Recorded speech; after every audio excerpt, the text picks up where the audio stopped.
This girl begged me to save her life. Stick with me. This story starts with some cold-blooded revenge. The magic circle on my wrist told her everything she needed to know. I'm a mage. Her shock turned to ash as I incinerated her with a single spell. But let's rewind. Earlier today, the slave merchant jolted me awake with a bucket of ice-cold water. I wasn't supposed to be sleeping. New buyers were coming. So he slammed his fist right into my face just for giving him a dirty look. All I could do was wait. Wait for the next person to buy me. A group of adventurers chose me. This was it. This was my chance. Adventurers have a nasty habit of taking bait into portals. Monsters are unpredictable, savage creatures, and using slaves to lure them out is a perfect, disposable strategy. They walked up to the portal entrance. The leader carved a mark with his knife. They would be the very first ones to enter. The treasure inside was completely untouched. We stepped through. Inside, the world was totally different. Giant plants towered over everything. As they dragged me by my chains, I could only imagine the size of the monsters. They called themselves experienced, but they never even saw the creature approaching. The girl was the first victim, and watch this, it's where their whole plan falls apart. How did it get so close without a single one of them noticing? They didn't have time to use me as bait. The group leader faced the beast, screaming for his friend to tie up the slaves as bait. The big guy intimidated the other slave. And then they ran. They thought they'd actually escaped, but a monster burst from the ground. It reached them and dragged the bigger guy under. The leader wasn't so lucky either. Another monster's tongue shot out and wrapped around him, sealing his fate. The red-haired kid saw me coming, and a flicker of hope crossed his face. He begged for my help, but quickly realized I wasn't going to lift a finger. Furious, he screamed, asking why a slave wouldn't just obey his owner. Because I'm not weak, and yes, you're about to see just how powerless they really are. I took the mage's staff from one corpse and the magic ring from another. The monsters swarmed me from all sides, so with fire magic, I incinerated every last one. A fire mage is practically invincible in a long-range battle. The fight was intense. But soon, every monster was just a pile of ash around me. Only the girl remained. The last survivor, she begged me to take her out of the portal to save her life. The pure rage on my face was unmistakable. I absolutely despise those who use slaves. So I gave her the exact same fate they had planned for me. When I left the portal and returned to the city, people stared in shock, a slave walking alone. But I couldn't just run. First, I needed to get rid of these chains. These chains binding me, but no one knows my secret. I remember my past life. When the world's most powerful adventurers died, fighting the legendary dragons. The dragons of Gornthil, I was the last survivor of the great heroes. The last adventurer, Elpom, I fought until the very end with every fiber of my being. But not even my full power could win alone against such a calamity. I trembled with pure frustration as I watched my allies die. My love was killed before my eyes. The rage was unbearable. Maybe my infinite hatred is what brought me back to life. Because I definitely died in that final attack, but I woke up in that slave prison 6 years in the past. And trust me, that reveal changes absolutely everything. News of my return quickly reached the Chief Lord, Abbas. His man warned him I came back without a scratch. This was strange, because normally the bait is always the first to die. How on earth did an entire party of adventurers die while their slaves survived? This whole strategy relies on using slaves to lure monsters. If the group dies, the bait dies too. And a slave stays a slave, unless they pay off their debt or die trying. But then the report dropped another bombshell on Abbas. The slave possesses a magic circle. In his eyes, this was a disaster. Every slave has a reason to hate the merchant union. So letting someone that powerful and angry go free is a huge risk. Then the next line made Abbas's jaw hit the floor. The slave came to register. As an adventurer, Abbas practically launched himself over the table when he heard Lord Rakin was personally involved. If a top executive is showing interest in a slave, this is a serious problem. Once the employee was gone, Abbas thought about how the system works. Slaves are just people indebted to the market. If you can't pay your debt on time, you're forced into servitude. This kid in particular is a slave because his parents took on a debt and then died of a disease before they could pay. They bought black moss on credit, and when the merchant union jacked up the price multiple times, the debt exploded to 10,000 meso. El Pom was blamed for not paying. So he was enslaved, forced to work until he paid off that insane amount. And now a man with every reason to hate the market was sitting right here. Palm was in his office ready to negotiate, and watch this because he knows the man opposite him is Abbas, Rakin's own left-hand man. The bearded man casually says he'll change the contract. From a slave to a low-level F-rank adventurer, Palm just smiles and says, he needs to be E-rank. Abbas scoffs, stating that's for experienced people only. A slave has zero experience, but Palm hits him with perfect logic. For 3 years, he was used as bait dozens of times, and the greatest skill an explorer can have is survival. The fact he's still alive proves his worth, not even Abbas could argue with that. Looking at the boy, he got a strange feeling, so he proposed a test. If Palm joins a group entering a portal with a 5-person limit, one that has already claimed 12 different parties who never came back out, then Palm will have proven himself. The next day, Palm met the team of 4 experienced adventurers taking on this insane mission. The tank of the group introduces himself, bragging that everyone is strong. Now here's the twist you and I have been waiting for. This boy, he has memories of a past life. So to them, he just looks like some innocent, clueless rookie. Their mission: enter the portal and recover all the gear from the other 12 groups that went in and died. The reward depends on what they bring back. Inside, the whole environment feels depressing. They agree to set up camp first.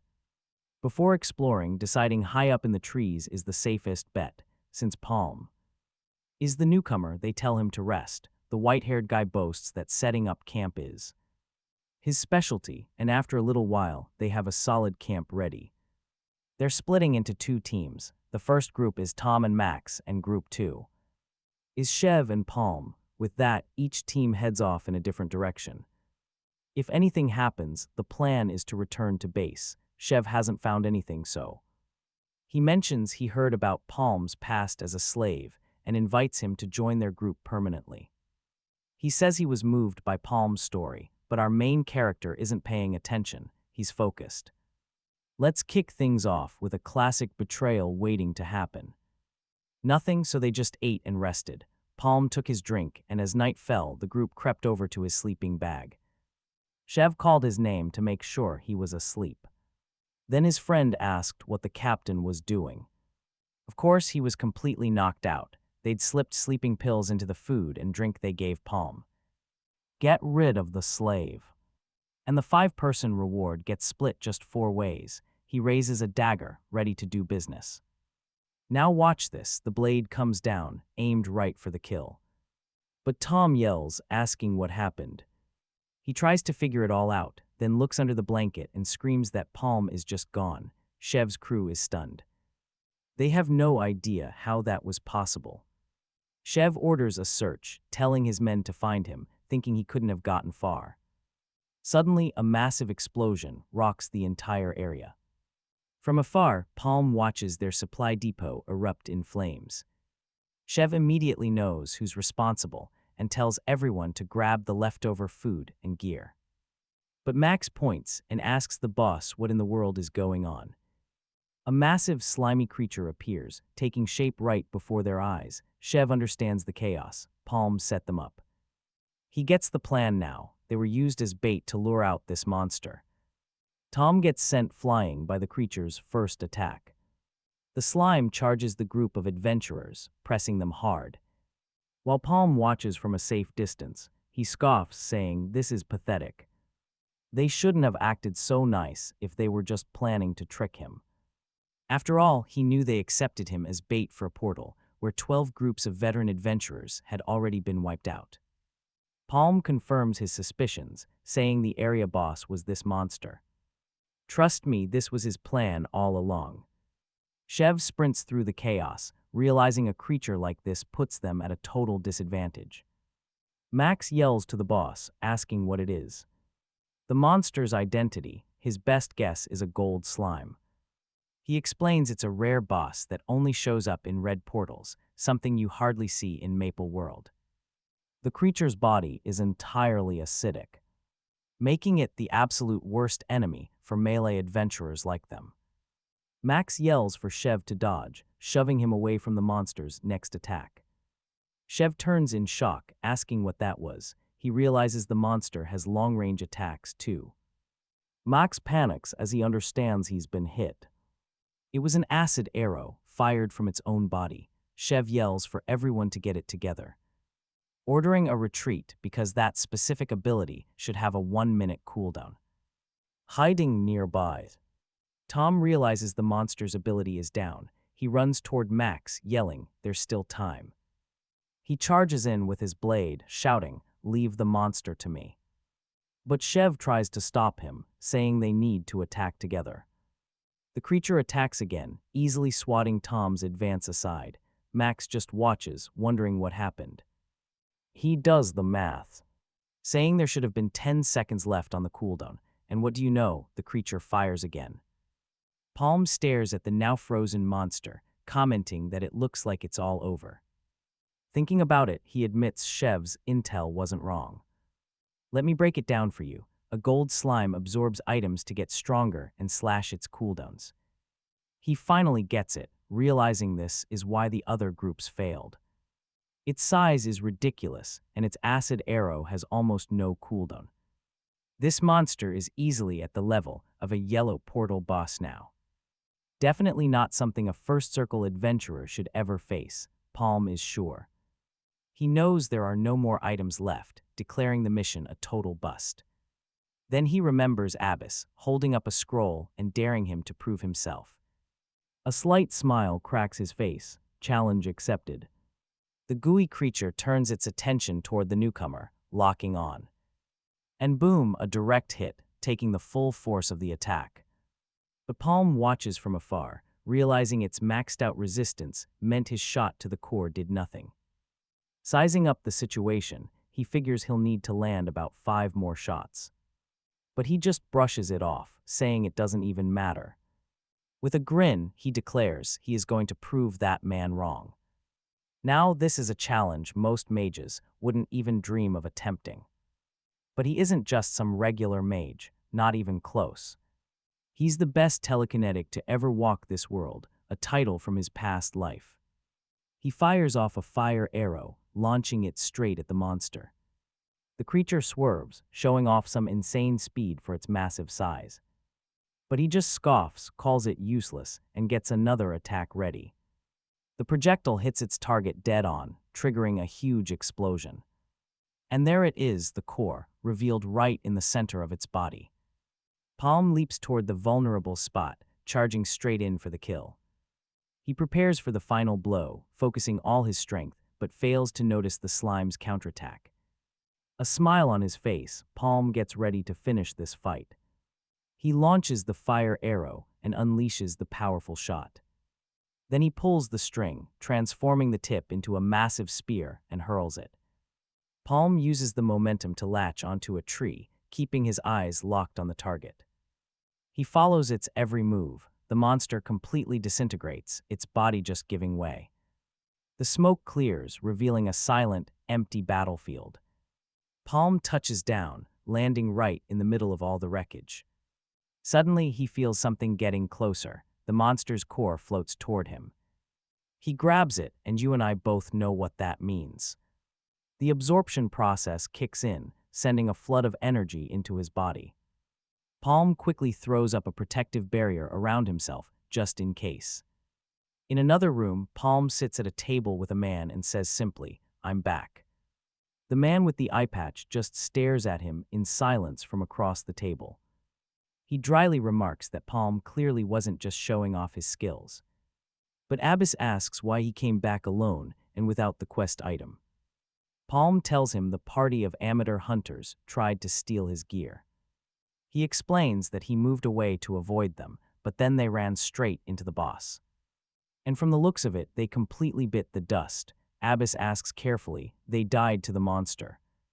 Palm spills the truth. It was a gold slime, and the man immediately gets it. A creature like that, all the items inside the portal must have melted down. He seethes at the thought of the loss, knowing the items rented from the guild were destroyed. Calling it a total loss, but stick with me here because the problem is, this guy came back. Alive, now portals have a few simple rules. First, only a set number of people can go in. Second, there are strict entry limits based on difficulty and your circle level. And the third rule, you only get one shot. The portal gets destroyed the moment someone makes it out alive. The man gets it immediately, figuring the portal is a write-off and only Palm survived. He doesn't really care about the details. All that matters is that Palm failed his mission, simple as that. But Palm just calls him impatient, telling him he's not done explaining. He clenches his fist and mentions the gold slime. The eye patch guy stutters, trying to deny it, and then it hits him. With a wicked grin, Palm reveals, I ate the monster's core. The man shouts in pure shock. He absorbed the gold slime's mana stone and hit 2 circles. Palm declares that's proof enough, asking for his promised E rank, but Abbas cuts him off. He immediately offers a D rank instead, leaving Palm completely speechless. Abbas leans in and yells, I'll give you D rank and if you work for me. You'll get the same treatment as a C rank adventurer. Palm instantly signs the contract. The deal is done. Abbas thinks to himself, this is crazy. Giving C rank treatment to someone who wasn't even at first circle, that's unheard of. He knows adventurer ranks are tied directly to circles, the symbol of a mage's power. Abbas finishes his thought, realizing one thing. This bastard isn't normal. You can't just jump circles by eating a mana stone. He remembers what Palm said, something about pure survival instincts. Abbas can't help but smirk at that idea. He's picturing it now. A barely first circle mage, totally destroying a second circle one. You and I both know that signals massive potential for growth. With a greedy look in his eye, Abbas decides he has to have him. Palm feels the shift, noticing his treatment got way better, way faster than he expected. Meanwhile, a portal opens up somewhere else. Something big is about to happen. They get ready to move, the first portal raid with 100 red rank members. This is it, the first major event that Garmat's merchant union and the guilds have been waiting for. It's finally about to begin. Palm says that's no problem, he's in a hurry too. Moving the plan up is a great idea. He turns to Abbas and says, I need a favor. Abbas just replies, name it. With his hand held out, Palm says, lend me some money. Abbas lights his cigar, thinking it over, the nerve of this guy. He's already pushing his luck. They say the portal era started with adventurers. But it was a trap by a black mage who killed countless people inside them. He destroyed Maple World's future potential. Then, the monsters left behind just got stronger. And trust me, that's why they lost. Maple World's end was coming in exactly 3 years. Abbas watches from the window as Palm walks out of the grand building. Heading for the exit, he pockets the cash. It's not enough, he thinks. But it's a start. After all, the red level portal for 100 people. You can only get in if you have at least 2 circles. The Garmat Merchant Union is investing in him specifically because their real target is that portal. Spending all their money on gear right now would be a huge mistake. Palm walks down the street, heading directly for a specific entrance. He steps inside the establishment and takes a quick look around. A man greets him warmly, welcoming him to the Lith slave market. Now stick with me here, because the seller casually asks what kind of companion he wants. A mechanic, maybe a warrior, but Palm says he has someone specific in mind. He tells the man to just lead the way. The seller is confused. Not quite getting it, he guides Palm through the punishment field, taking him to a special section reserved for a certain type of person. Pointing inside a cell, the man asks if the client is absolutely sure. Palm just says yes, he knows exactly what he's doing. He stares at the prisoner chained to the wall, watching him in total silence. And yup, his suspicions are confirmed. This is the guy he was looking for. In his past life, the death of one person basically kickstarted the apocalypse. That person was the Axe heroine, Erin, and the one who killed her. It was none other than her only apprentice, Debo, the infamous hero killer. He was responsible for the incident that marked the beginning of the end. With pure suspicion, the prisoner asks, "You came for me." Then, with ice in his voice, he tells Palm to get lost. The vendor, apologizing, just says the prisoner's a bit unstable. Debo just grits his teeth, absolutely hating the way they're talking about him. The vendor adds that they have plenty of other mad dogs just like him. But Palm just watches with a slight smile playing on his lips. In the past, Debo was one of the few who got famous after the last day. They were even considered rivals, coming from the same region. Debo taunts him, "So how much am I worth? You look like you can afford it." He immediately demands 1 million meso. "Is that cool with you, young master?" Okay, and I know what you're thinking, but the truth is, they both desperately need cash. Debo has a younger sister with the black blood disease, and her time is running out. He tells Palm to leave if he doesn't have the money, watching him reach into his pocket. The prisoner's eyes widen in surprise, tracking his every move. Palm pulls out a fat stack of cash and confirms, yes, it's 1 million meso. The vendor and Debo both question it at the same time. "Is that real? Are you serious?" Debo just lowers his head, silent. Palm then lays out his terms, a 1-year contract. With split benefits, and he gets first pick of any portal items. The vendor gets it instantly. This isn't a slave contract, it's for a party member. Palm holds out the document, offering the paper for Debo to check. Debo snatches the contract from his hand, no turning back now. He bites his own thumb, ready to sign in blood, accepting without a second thought. His sister's life is on the line, after all. Palm just watches with that calm smile. He confirms the next step. Contract signed, we head straight for the portal. Debo immediately fires back, "Leave it to me." Palm warns him bluntly. "You'll have to prove your worth, and trust me." With that grin, Debo promises he will. "All right, stick with me, because this might be the wildest first day on the job ever." He's trailing his new boss, Palm, who's carrying an axe, and calls out, "Thanks for the new weapon, but I use a long sword. We should probably go back and swap it." Palm calmly informs him, "From now on, you'll use an axe." Debo then asks, "Is this the portal for my test?" He's staring at a red-level gate with an 8-person entry limit. Palm confirms this is the spot. Debo looks around and asks the obvious question. "Where's the rest of the crew? A rich boss should have a solid team." Palm just stares at him in complete silence, so Debo argues, "We need a healer. Why are you looking at me like that?" Stuttering, he wonders if his boss is supposed to be the healer. But Palm shuts that idea down instantly. No need to worry about other members. Debo is relieved for half a second. Then Palm points right at his chest and orders. Right here, caught completely off guard by the weirdness, Debo just stares at him. Confused, he stammers out, "That can't be true," but Palm isn't waiting around. "And you just know what's coming next, right?" He kicks Debo straight into the portal. "Stop wasting time," Debo screams as he's blasted through to the other side. They land in a rocky desert. Debo immediately calls Palm crazy, an 8-person portal. With only 2 of us, he's still griping about having to use a weapon he is completely unfamiliar with. Then, out of nowhere, a horde of wooden monsters known as stumps appears. Debo realizes his shouting just gave away their position to every monster in the area. The hard-trunk creatures close in. Palm simply shoves him aside and orders, "Get out of the way." Then he charges alone, straight into the approaching horde. Palm launches a single projectile that smashes a creature square in the head. Debo can only stare, totally shocked by what he just saw. Then more projectiles fly.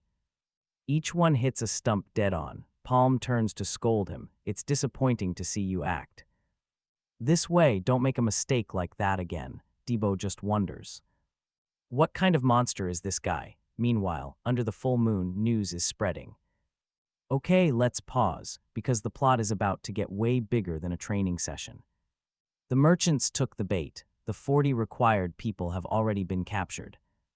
Then the crucial question is posed to the leader. Do we have permission to proceed? From the shadows, a figure replies with a simple yes, holding a wine glass. He declares that everything will be carried out according to that person's wishes. Raising his glass, he makes a toast to freedom for Maple World. Back in the portal, Debo reports that he's gathered a total of 27 mana stones. Palm's only order, keep going, and his new companion has no choice but to agree. Debo thinks Palm seemed like a random lunatic, but his telekinetic power is no joke. He gets hyped thinking about how much money he's going to make, but Palm cuts him off. I found something. In front of them is a whole new group of stumps. Palm just comments, that's a perfect number. Debo asks him what he means by that. Palm stares at him for a moment, then just takes off, leaving Debo all alone with the monsters. Debo panics, realizing he's about to fight solo with a weapon he's never used before. He has no choice but to brace for combat against the approaching horde. From a safe distance, Palm watches Debo, studying how he uses the weapon. He knows his companion will get the picture soon enough that the axe is his true path. It's the weapon that's destined to make him stronger. After all, there's no doubt about his potential. You and I just found out why. He's the one and only apprentice chosen by the axe hero. Aaron Debo weaves through monsters, dodging and blocking every single move. Let me tell you, Palm notices the kid is a natural, already strong as hell, even without having awakened a circle. But suddenly, Debo's rattled as the ground starts to shake. He thinks an earthquake, then a massive spike bursts from the ground. It erupts right in front of him, and the impact throws him back hard. What the heck is that? He yells, as a colossal stumpy appears before him. Palm dives forward, shoving Debo clear of the monster's devastating attack. He stares the beast down and declares, your size just makes you an easier target. Lying on the ground, Debo thinks magic might actually work. But the stumpy just blocks the attack with its mouth, stunning Palm. The creature reacted way faster than he thought. He unleashes his telekinesis for another strike. Now watch this. He's shocked to see the monster blocked that one too. The stumpy isn't phased. Palm screams at Debo, run unless you want to die. And Debo gets it. It's not that their attacks aren't working, otherwise the monster wouldn't even bother trying to block them. The problem is the creature's branches. Palm tells Debo, take care of the emerging stumps while I handle this big bastard. And he charges in. Debo can only wonder, why is he so fast? That monster can't be beaten without a plan, Debo shouts. We have to get out of here. But the stumpy blocks the attack, and Debo just smirks. I was right. A second projectile then slams into the monster, and Debo wonders if it actually landed. He's impressed by the strategy, hiding a fire arrow behind the first one. The monster couldn't possibly block 2 consecutive attacks.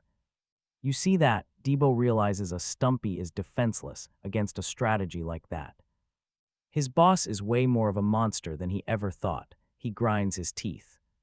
Suddenly, he spots some smaller stumps slipping past and yells at Palm. Look behind you, but Palm deals with them in a flash. He fires back, can't you even handle the small fry? The giant stumpy takes another hit. A huge cloud of dust kicks up. Palm sees it, an opening just for a second. Debo leaps in front, blocking an attack that was heading straight for his boss. He yells, I just saved your ass. You better take back what you said.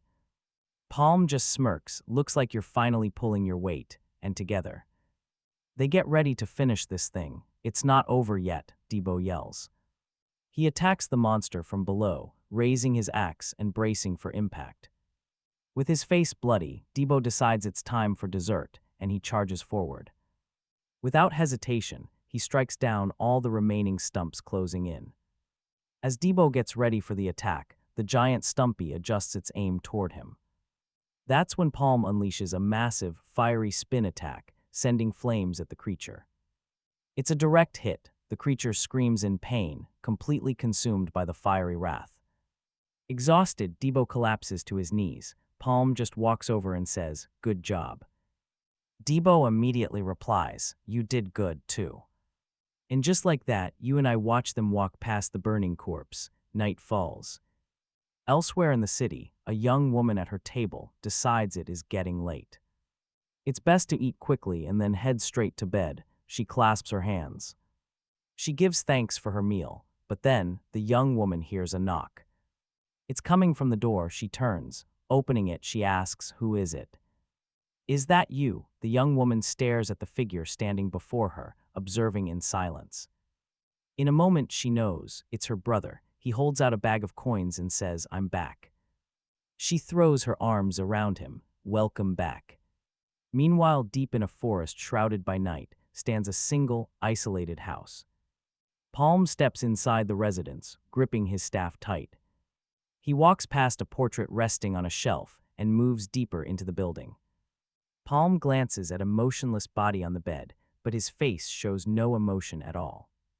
And stick with me, because what he does next is ice cold. He walks away as the house burns to ash. Abbas gets the report. This is trouble. He has to get the 100 gates sorted out, or Sir Raken takes over. And then it's game over. All 10 major merchant unions have their eyes on clearing that portal. Because epic or even legendary items are practically guaranteed. But Abbas crushes his cigar in the ashtray. Warning, that doesn't mean it'll be easy. Not by a long shot, he spells it out. The 3 Natasha sisters from the Goldrich Union are a monstrous trio. Gaffer's second circle adventurers wouldn't even stand a chance against them. All the unions are sending their absolute best.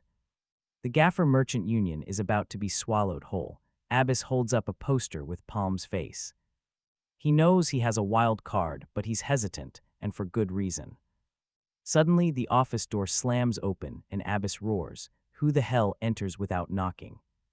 He spins his chair around, ready for a fight, and confronts the figure. Abbas recognizes him instantly. It's Sir Raken. Already making himself comfortable, Raken asks if the portal clearing list is ready. Then the question comes, "What do you think about that little friend of yours?" Abbas tries to explain that Palm has his reasons, but Raken cuts him off. Shev's entire party was wiped out. That's all the proof he needs, and he won't change his mind. Raken waves his hand dismissively. "You need to test him again." He says there's a perfect place for it. And that to be efficient, Abbas should gather all the groups he's considering. With a smirk, Raken adds, "This time we'll have plenty of witnesses." Down by the portal, Debo arrives with his partner. "Way too many people," he says. A stranger approaches them. "You guys are the 5th group, right?" "Okay, you can just feel the tension here, right?" The leader of a rival group comments, "Look at those 2 over there." Slave backgrounds. Other adventurers are already whispering that the pair looks hostile. But one of them shoots back, "It's normal for vets to think that way. It's the law of the jungle." Palm sizes up the room. He gets it. Everyone here is a pro. No bait needed, a whole different league from Shev's crew. An adventurer calls out, "That's it. Everyone's here, and now for the moment we've all been waiting for." Abbas introduces himself and gets straight to the point. "I'll be clear. I'm giving you a chance to show your skills." A group leader immediately asks, "And what kind of chance would that be?" Abbas extends his hand toward the portal and explains the deal. "The chance to clear it, simple as that." The man with the bandana and his partner stare in disbelief. Is he really talking about the 100 gates? Palm just watches the chaos begin. "Looks like we're getting special treatment," one guy states as Abbas tells his team to give it their all. Suddenly, the number 40 forms at the portal. The entrance fully activates, pulsing with a seriously ominous light. They're teleported into a dense forest, and their leader immediately has a question. "Are we in the same place again?" He turns to a mage, asking, "So, should we just join the boss hunt?" That'd be a good deal for everyone. They decide to split up, agreeing to meet at the first signal. Debo and Palm watch quietly. The other groups just walk away without a word. One of the mages, Dalan, gives his team their orders. Kill everything in your path, we don't have much time. Dalan stops, spotting a small creature moving nearby and just scoffs. Is that all? He figures it's a total waste of his time. Now pay attention. He starts prepping a powerful attack, firing a deadly energy beam right at the little creature. Thinking the job is done, Dalan barks, "Get the magic stone, let's move." But the creature is still there, standing strong, and everyone is stunned. Dalan wonders if his magic just bounced off, as his partner quickly warns him. "That won't work," Dalan yells at the team. "Wait, be careful, you idiots." But it's too late. The entire group finds itself completely surrounded. Creatures burst from the ground, radiating with a dark, terrifying fury. After the brutal clash, the group is exhausted, standing over the fallen monsters. "It's over," one of them sighs, but an adventurer immediately confronts Dalan. "These monsters are stronger than usual. What exactly is your plan here?" She knows this whole win-by-kill count strategy is complete garbage. This way, they'll burn all their stamina before they even see the boss. It's risky as hell, but Dalan decides to break the alliance and head straight for the boss. No more delays. From a distance, Palm watches it all. That's exactly what most groups will eventually catch on to, and we know he's right. Leaning on his spear, Debo grumbles, "Those things were tough as nails. And you just stood there doing nothing," but Palm just retorts, "There were only 3. "Chill out," Debo agrees, but says they absolutely cannot waste any more time. He suggests they take out the boss first thing, but Palm stops him cold. "No," he firmly declares, "we're clearing out the trash mobs first." Palm explains that how they deal with the small fry is absolutely crucial. Because the fight with the boss is going to be incredibly dangerous and fierce. Debo snaps back, grumbling, "You always talk like you know everything, don't you?" But Palm just looks to the sky and warns, "I can feel something dangerous." Coming from that portal, a sinister aura. Meanwhile, Dalan's group pushes deeper. Further into the same forest, one of his partners points to something bizarre. They're facing the escape portal. Dalan gives his team a direct order. "Leave marks from here on out, without fail." Then, one of the men starts laughing loudly. A strange, chilling laugh. Dalan demands, "What the hell was that?" "Shut up, you imbecile," he grabs the adventurer. "You'll attract every monster around here, you idiot," he warns him. But the man can't stop laughing, wondering through his cackles, "What's happening to me?" And right after, all the other group members start laughing too. It's a gruesome, hysterical scene. Dalan realizes it's poison, and trust me, it only gets worse. "Okay, stick with me, because you're about to see a dungeon run go horribly wrong." Dalan decides to bail. He turns to run and slams right into a gigantic mushroom-shaped monster. His escape is completely cut off. Already hit by the insidious poison, Dalan starts to laugh, an empty, horrifying sound that isn't his own. The scene cuts hard to a massive river flowing between giant cliffs. Debo is walking the edge, realizing Palm hasn't thrown a single punch today. Then suddenly, a signal flare explodes in the sky, and Debo knows it instantly. The group gathers at the spot, and their leader is completely floored. They actually managed to find the boss, but then he notices something's wrong. One of the squads is missing. Still, he decides it's time to explain.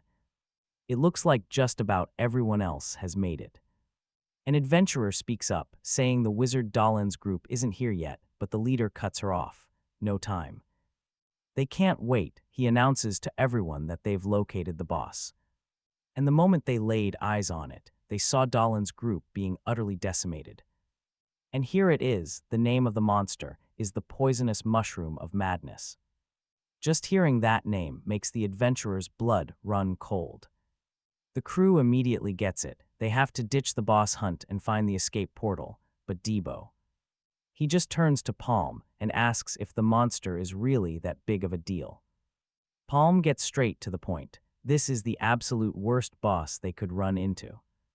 Can you hear it, Debo? He calmly explains that because of the spores, they're forced to use ranged attacks. But there's a fatal flaw in that plan. It won't do any damage. The monster is resistant and ridiculously fast. Then the leader drops the other shoe. The boss is camped out right on top of the escape portal. Leaving without fighting it is impossible. Debo immediately starts bragging, saying the monster is nothing and that he's about to go nuts with his invincible fire arrow. But Palm tells him to shut his mouth. Annoyed, Debo talks back. But Palm warns him, and this is the part you and I need to hear. We die if we go in without a plan. Then he asks him directly, why do you think your fire arrow won't even scratch it? Palm explains that even the small mushrooms in this dungeon are incredibly resistant. It's safe to assume the boss is an absolute tank, too. An adventurer grumbles about how obvious that is, but the leader cuts him off. We don't have time for this. We need to figure out what to do right now. Palm raises his hand. And he drops a number that silences everyone, 50,000 misos. The leader just looks at him and asks, what are you talking about? Palm clarifies the math, 50,000 misos per person, and with 30 of them, they'll need 1.5 million. Then he makes the offer, pay up and Debo and I will act as bait for everyone. Debo's eyes go wide thinking, what in the hell is Palm even saying? The adventurer leader immediately starts yelling, don't be so cocky. He goes on, saying this boss can't be lured so easily. And Palm shouldn't assume his slave tactics will always work. If you fail to draw its attention, everyone dies, because slaves are useless baggage in high-rank dungeons. To make it worse, he points right at Debo, trying to start a fight. What can a two-circle adventurer and a slave who hasn't even awakened possibly do? Annoyed by the trash talk, Debo thinks, this jerk is looking for a beatdown. And I'm not being bait either, but Palm just asks, so, you and I are wondering what's your big plan? Because if you guys had a way to deal with the boss, you never would have fired that flare. Stick with me because Palm is about to lay out their stats for everyone. Their group has 1 second circle and 1 first circle member, making Debo stare at his own hand. He's thinking, wait, since when? Reacting with total surprise, the adventure leader is stunned. He asks, doesn't your group only have 1 or 2 second circles? But one of the other adventurers cuts him off, saying, hold on a minute. She's willing to pay if they act as bait, but she admits they don't have the cash. Palm just says, that's no problem, you can pay up as soon as we get out. And if we don't make it back, you can just consider that a sacrifice. But he sets one condition, everyone there has to agree to the terms. So Palm commands them, decide now. Meanwhile, near the escape portal, the terrifying mushroom boss is feasting on the bodies of fallen adventurers. And here it is, a brutal attack hits the monster head-on. Palm tells Debo to move the second the boss notices them, but Debo just complains. The boss whips around in their direction with absolutely insane speed. Debo's eyes go wide, shocked by its agility. The other adventurer yells out, everyone run, activate the portal before the bait gets killed. The rest of the group charges like mad straight for the escape portal. But a group of smaller monsters pops up right in Debo's path to attack him. Yelling that they don't seem easy to kill, he quickly preps an attack. Get out of here, he unleashes a devastating explosive slash that wipes them out. But then the mushroom boss appears right behind him, ready for a real fight. From a distance, Palm fires a flame arrow to hold back the smaller creatures. Then he lands another direct hit on the boss with a second arrow.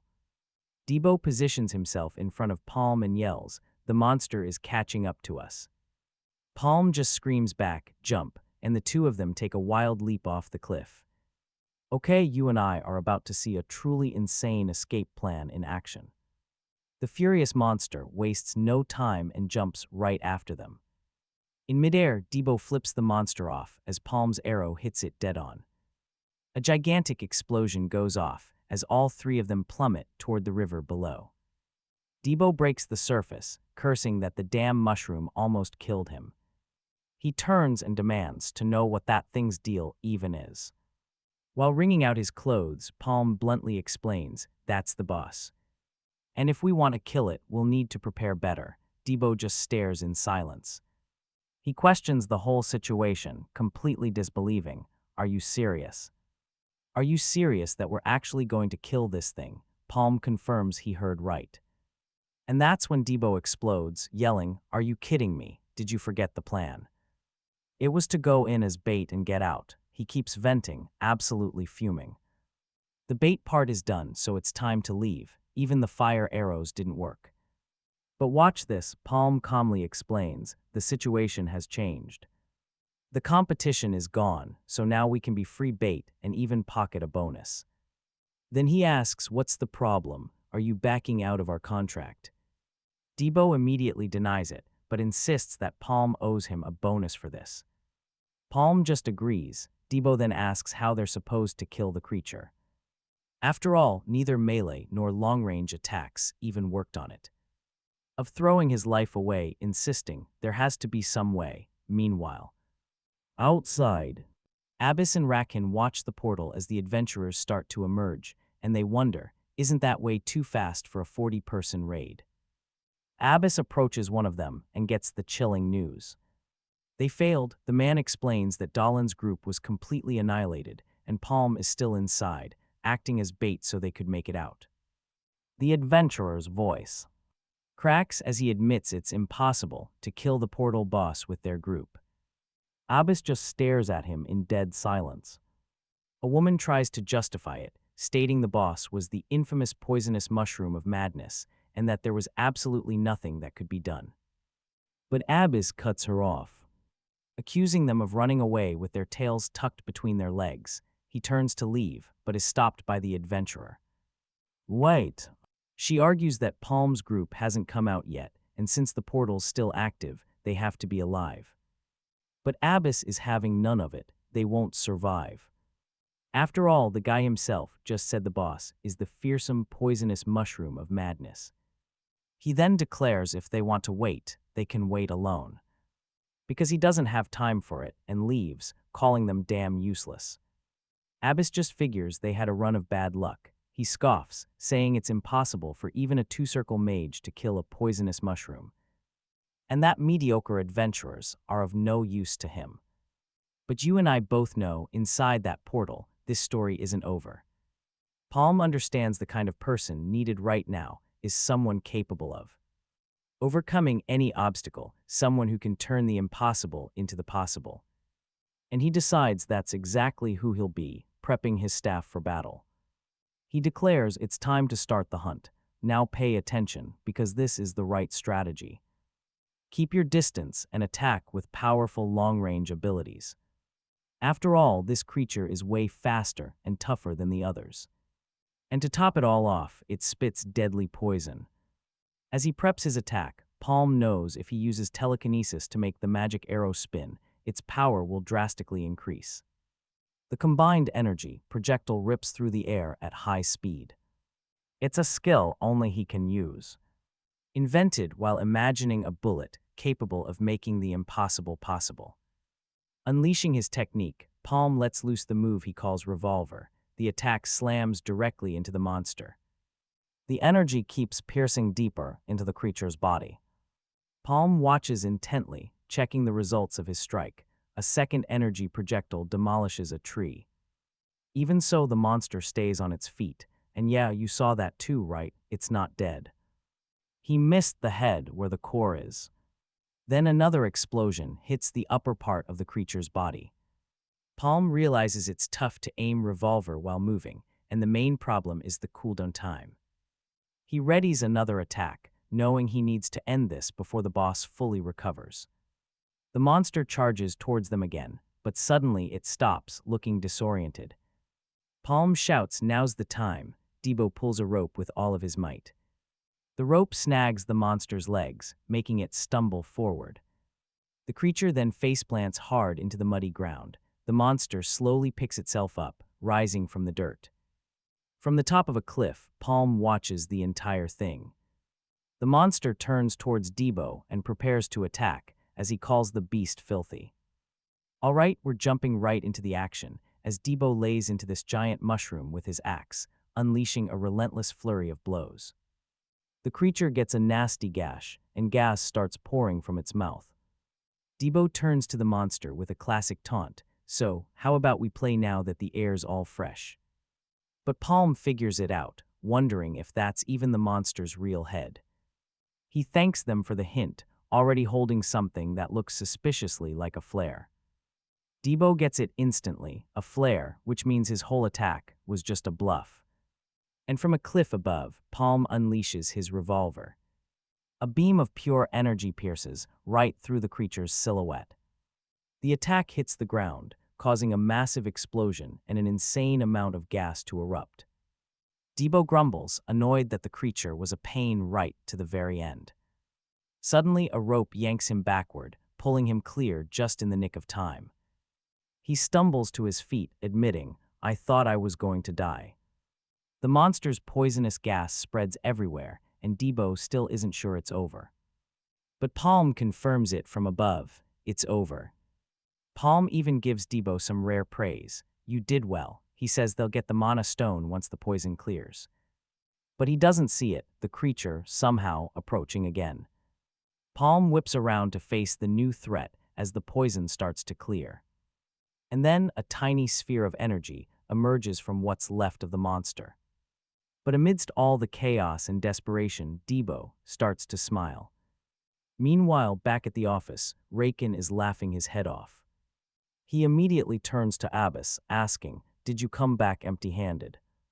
He adds that his colleague's temper hasn't changed one bit. Abbas just apologizes, saying they should have let the Cygnes Knights handle the job. But a knock at the door interrupts them, and Abbas, totally annoyed, yells for them to get lost. He'd already given strict orders not to be disturbed. The door just swings open anyway, and a voice announces, "I'm coming in." "Who the hell is it?" Abbas shouts, turning angrily to see who dared to enter. And there standing in the doorway is Palm, who just says flatly, "I'm back." And you and I both know what Raken's smile means. This is about to get good. He turns to Abbas, asking what's going on, wondering if someone just climbed out of their own grave. He introduces himself to Palm and gets straight to the point. The rumors were true. The kid's survival skills are completely off the charts. He continues, saying Palm is exactly the type of person Gaffer needs right now. The young man just coolly thanks him for the compliment. Raken says he likes polite people, and he only has one question.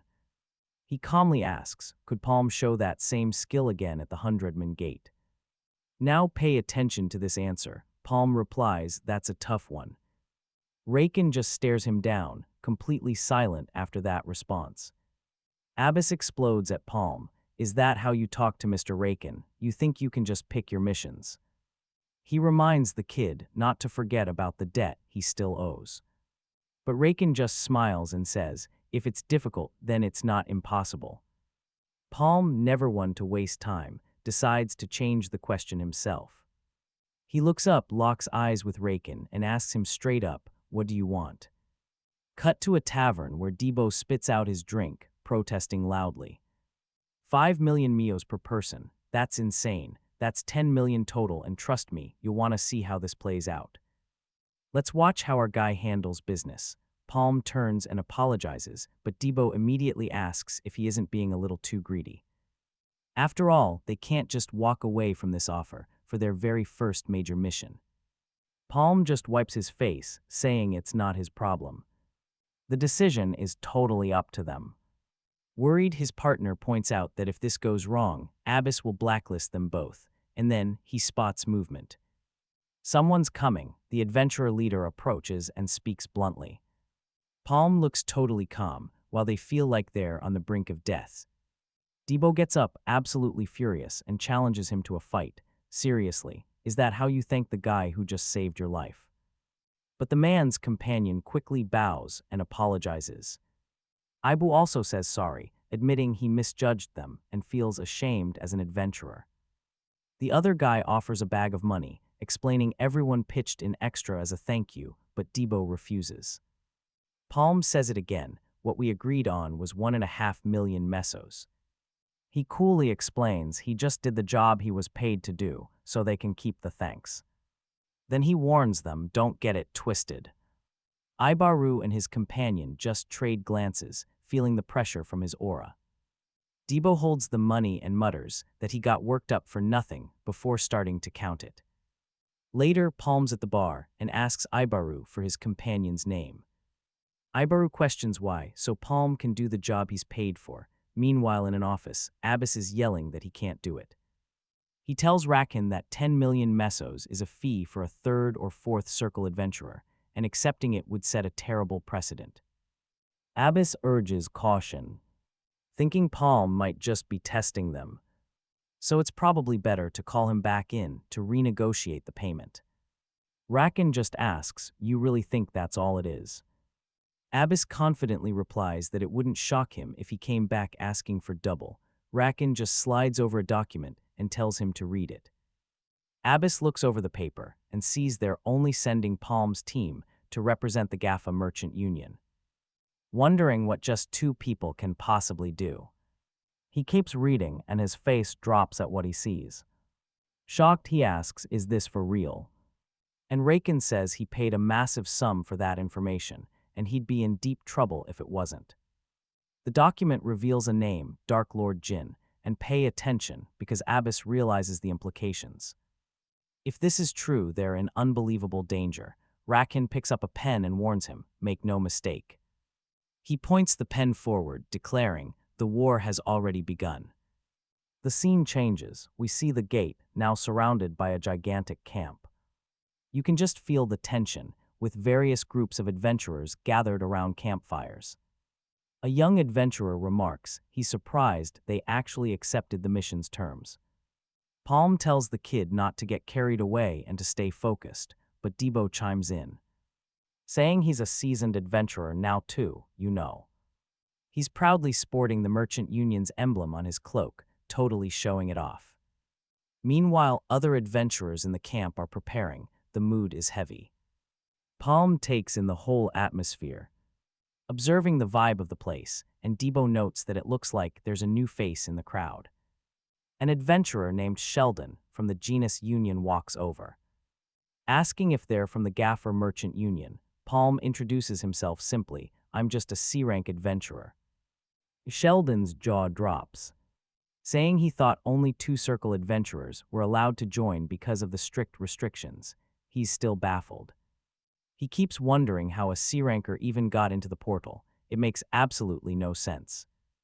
Then a blonde woman approaches, and trust me, you're going to want to remember her. She firmly explains that she has business to handle with that person. Sheldon backs off, annoyed he wasted his time, as the woman and her group move closer to Palm. Then a flashback, Palm is watching a scene unfold inside an office. Inside, he questions, "Why do I have to do this?" Seated at the table, a woman tells him to just do as he's told, asking why he has so many questions. Back in the present, the blonde woman seriously informs them. The Gaffer Merchant Union will be working with the Cygnes Knight Order at this gate, following the teachings of Empress Sinas.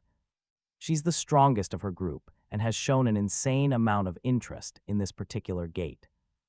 Abuz explains the situation. The quota for the gate had already been filled. So they partnered with the Knights. Even though they're just trainees, the probability of success is high.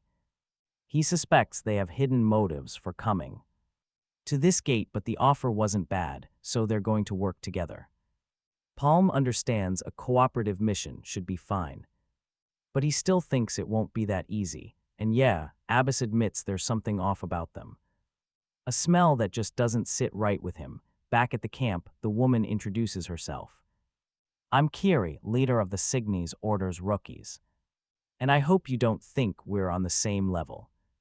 Not wanting trouble, she tells him to just follow orders in silence, which absolutely pisses Debo off. Kiri asks Palm if it's just the two of them sent by the Gaffer Merchant Union. And he confirms that, yeah, it certainly seems that way. She questions the whole situation. Is Gaffer not taking this seriously? Meanwhile, the Crocus group from the Dig Merchant Union prepares for the mission. And the Cubles group from the Marina Merchant Union also makes their presence, known flexing their immense power. Debo notices the shift. The Merchant Union's elite completely changed the vibe. The air grew heavy. Suddenly, a new group's arrival grabs everyone's attention. A brutal impact. Get ready for this, because it's the three Natasha sisters. From the Goldrich Merchant Union, one sister walks ahead, flaunting their emblem. Their aura of power is practically screaming at everyone. Kiri just watches the trio and scoffs that they're all for show, completely arrogant. A red-haired man then steps forward, getting ready to speak to everyone there. He introduces himself as Longro and explains they are the invasion guard, assigned to provide support as everyone makes their way out of the gate. Longro decides to explain the rules one more time as a reminder. Even though everyone should already know them, he clarifies the conditions. Any legendary item belongs to the merchant unions, not to whoever finds it. Everyone will get paid according to the agreed terms, with no exceptions. Then he warns the group, if anyone is caught trying to steal an item, they won't just have to face his B-rank adventurer group. Things will get way worse.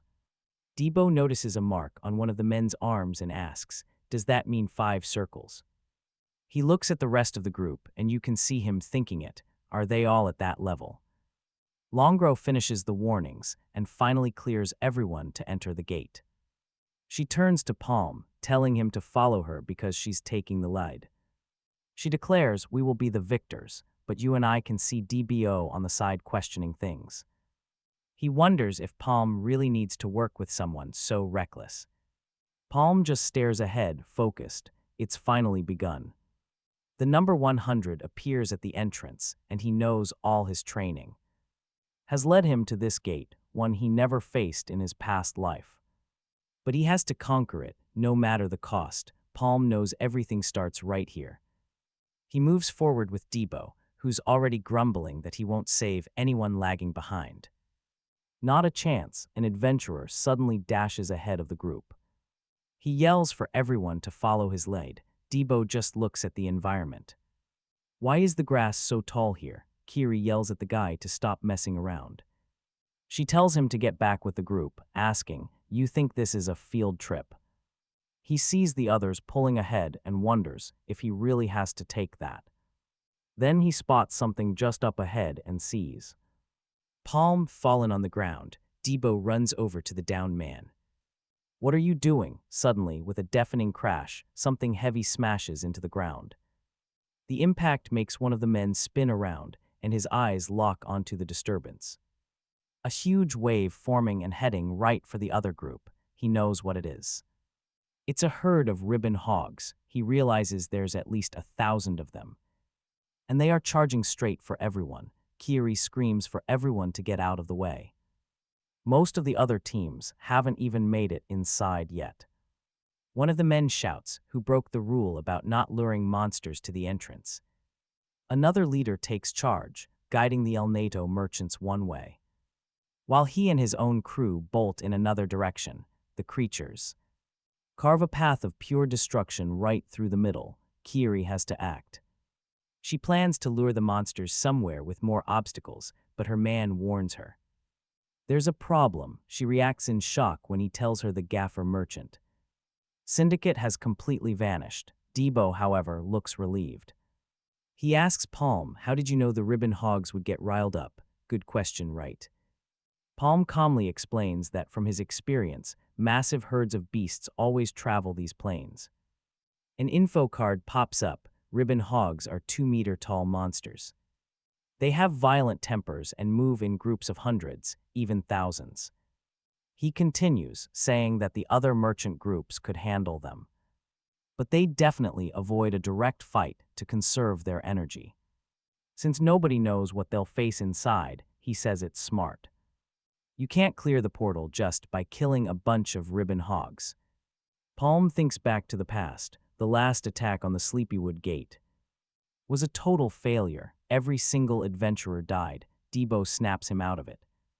"What are you thinking about so hard?" In that instant, a rope snags Palm's foot.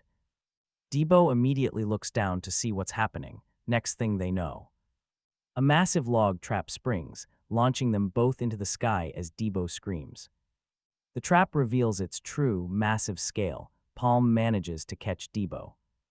He wonders who could have possibly set up something this huge. Then, a sword flashes. The trap's rope is sliced, and a bald man lands perfectly on the ground. He shatters the entire wooden structure with a single blow, and trust me, you're going to want to see who this guy is. That trap is childish, he scoffs, but his companion says, that must have been the last of them. The bald man, Babel, warns Crocus not to let his guard down. Crocus just watches in silence, arms crossed. He notes the trap patterns, saying they mimic human tactics, which means their enemies are intelligent. He figures they're ogres, tough monsters to fight, basically a red portal boss. Crocus confirms just how bad this is, saying it reveals the portal's real difficulty. Without someone at his level around, everyone would have been wiped out already. He decides to use the situation to his advantage and orders, "Follow me." On the way, he tells his buddy to watch his back and not miss anything. But Crocus glances back and sees his ally get taken out. In the same instant, two more are finished in a single shot. Don't blink because this next part is brutal. Someone else finishes the job and takes down Crocus. A man appears, calling him an idiot for acting like he knew everything. He explains their plan was to use the ribbon pigs to distract anyone entering the portal. Sitting on a rock, another person agrees that the idea worked perfectly, saying this is their chance to make a move. The first guy finds the whole thing annoying and grumbles. As he gets up, he tells the Natasha sisters that time is up, so let's get moving. But the Natasha sisters are silent, completely frozen by what just happened. The old man explains their condition, telling them there's no point in moving, since his magic has them paralyzed for 30 minutes. The woman asks, "Why are you doing this?" He's impressed. He comments on her being able to speak under his spell's effect. Just as expected from someone like Anaria, he makes his priority clear. He'll get rid of her first since she's the most dangerous one here. The other two sisters can only watch. Crouching by the warrior's body, he thinks. That's a tough question to answer. Suddenly, he looks up, glaring at the group. He points his staff at them and asks, maybe this will make it easier to understand. With a smile, he declares, all of this is for the Dark Mage Lord. And I know what you're thinking. This guy is a total psycho. He conjures a fire arrow. The attack hits her square in the chest. Her body drops. He doesn't even flinch. He sighs, saying this seems to be a never-ending job. He closes his eyes, remembering he just wanted a little rest. In a flashback, a lord calls for William, who steps forward. The lord explains they've stayed in the shadows for too long, growing their numbers and spreading their power for this exact moment. He declares this is the climax of all their efforts. And it's finally time to reap the rewards for all their hard work. William promises his full dedication, saying, I won't disappoint you. His master gives him a feather as a gift, warning him that failure is simply not an option. Back in the present, William comments he can't even use half his real power after all that. He backs away, saying there's nothing more he can do. Then wonders if maybe he should start taking this a bit more seriously. A massive army of giant ogres stands guard around an enormous wooden fortress under the darkness of night. Hidden behind a tree, Debo is stunned by the sight. He immediately asks, what the heck is this? He wonders if every single one is a boss-level monster. But Palm quickly sets him straight, reminding him there's only one. You and I know what this means, though. Ogres are just naturally that strong. And worse, they're even more deadly, because they've stolen items from fallen adventurers. A cold chill runs down Debo's spine as it all clicks. The stolen weapons mean these monsters might have actual skills. He can barely breathe. He realizes they're about to fight the equivalent of an entire army, alone. Panicked, he insists, we need to regroup with Kiri, but Palm just questions him. Why didn't you want to split up from her before? He's straight up mocking Debo now. Laughing at the idea that beating an army is impossible, they head down a forest path. Suddenly, two ogres explode from the trees. Palm shoves Debo right at them. Forcing him into a fight, Debo immediately yells back, "You did that on purpose." And look, I know what you're thinking. He never said he wanted to fight alone. Debo charges, trying to land a blow, but the creature just counters with a brutal punch. He barely manages to block it with his axe handle, the impact rattling his bones. The pissed-off ogre growls at Debo to shut his trap for screaming so loud. Even throws in an insult, so Debo raises his axe, ready for the final blow. "You're done, you monster," he declares, but the ogre dodges with surprising speed. Zipping right past him, Debo sees it instantly and pivots. He intercepts the monster midair with a vicious axe swing, cutting off its escape. He's using all his strength just to hold the creature down, screaming in frustration. "Damn it, why won't this thing just die already?" But the creature's response. It just bites down on the blade. Debo stares, completely caught off guard.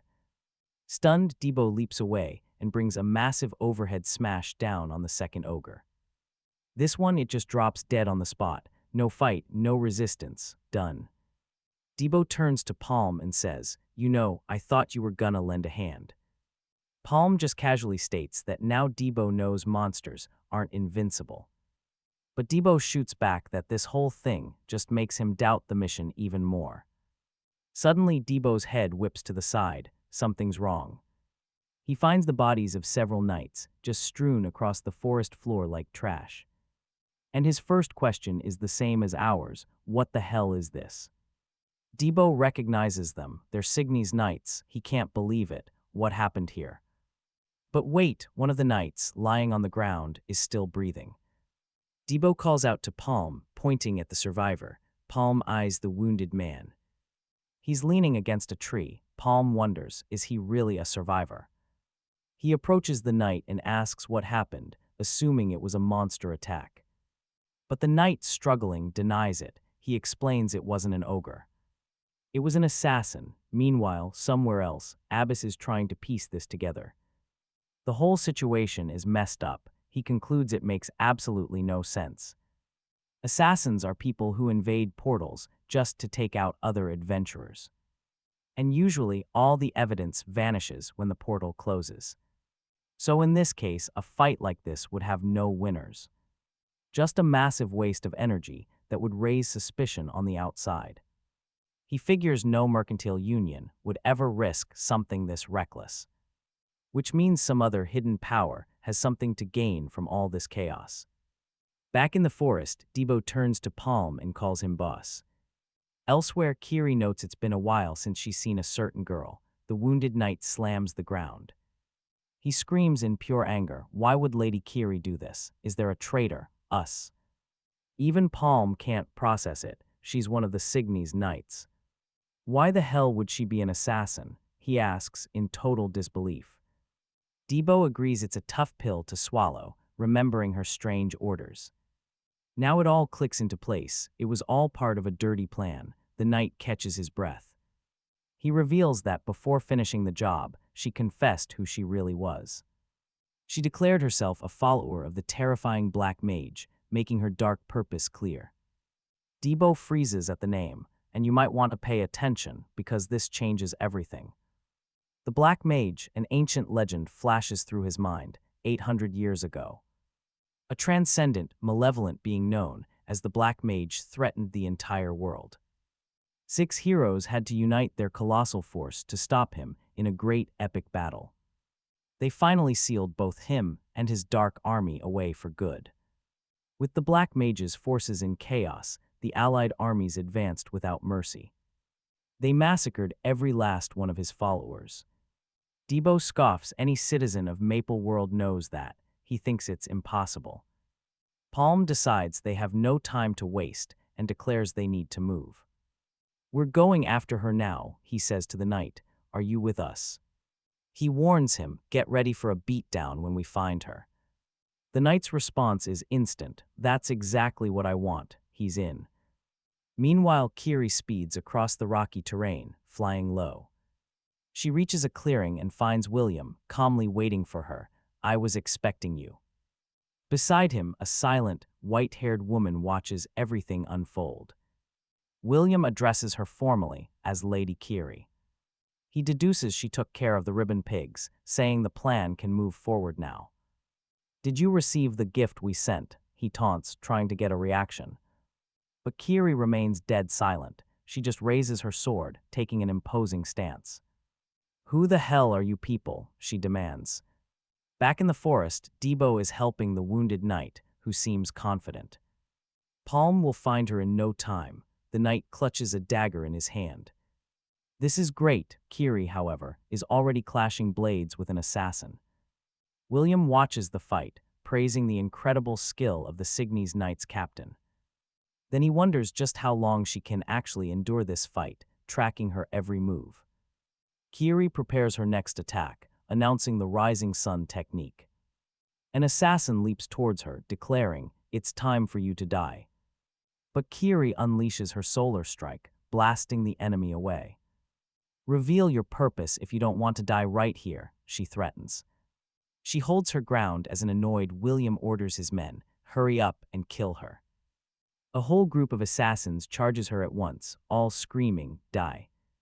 Kiri continues to fight, but then someone else unexpectedly takes down one of her enemies.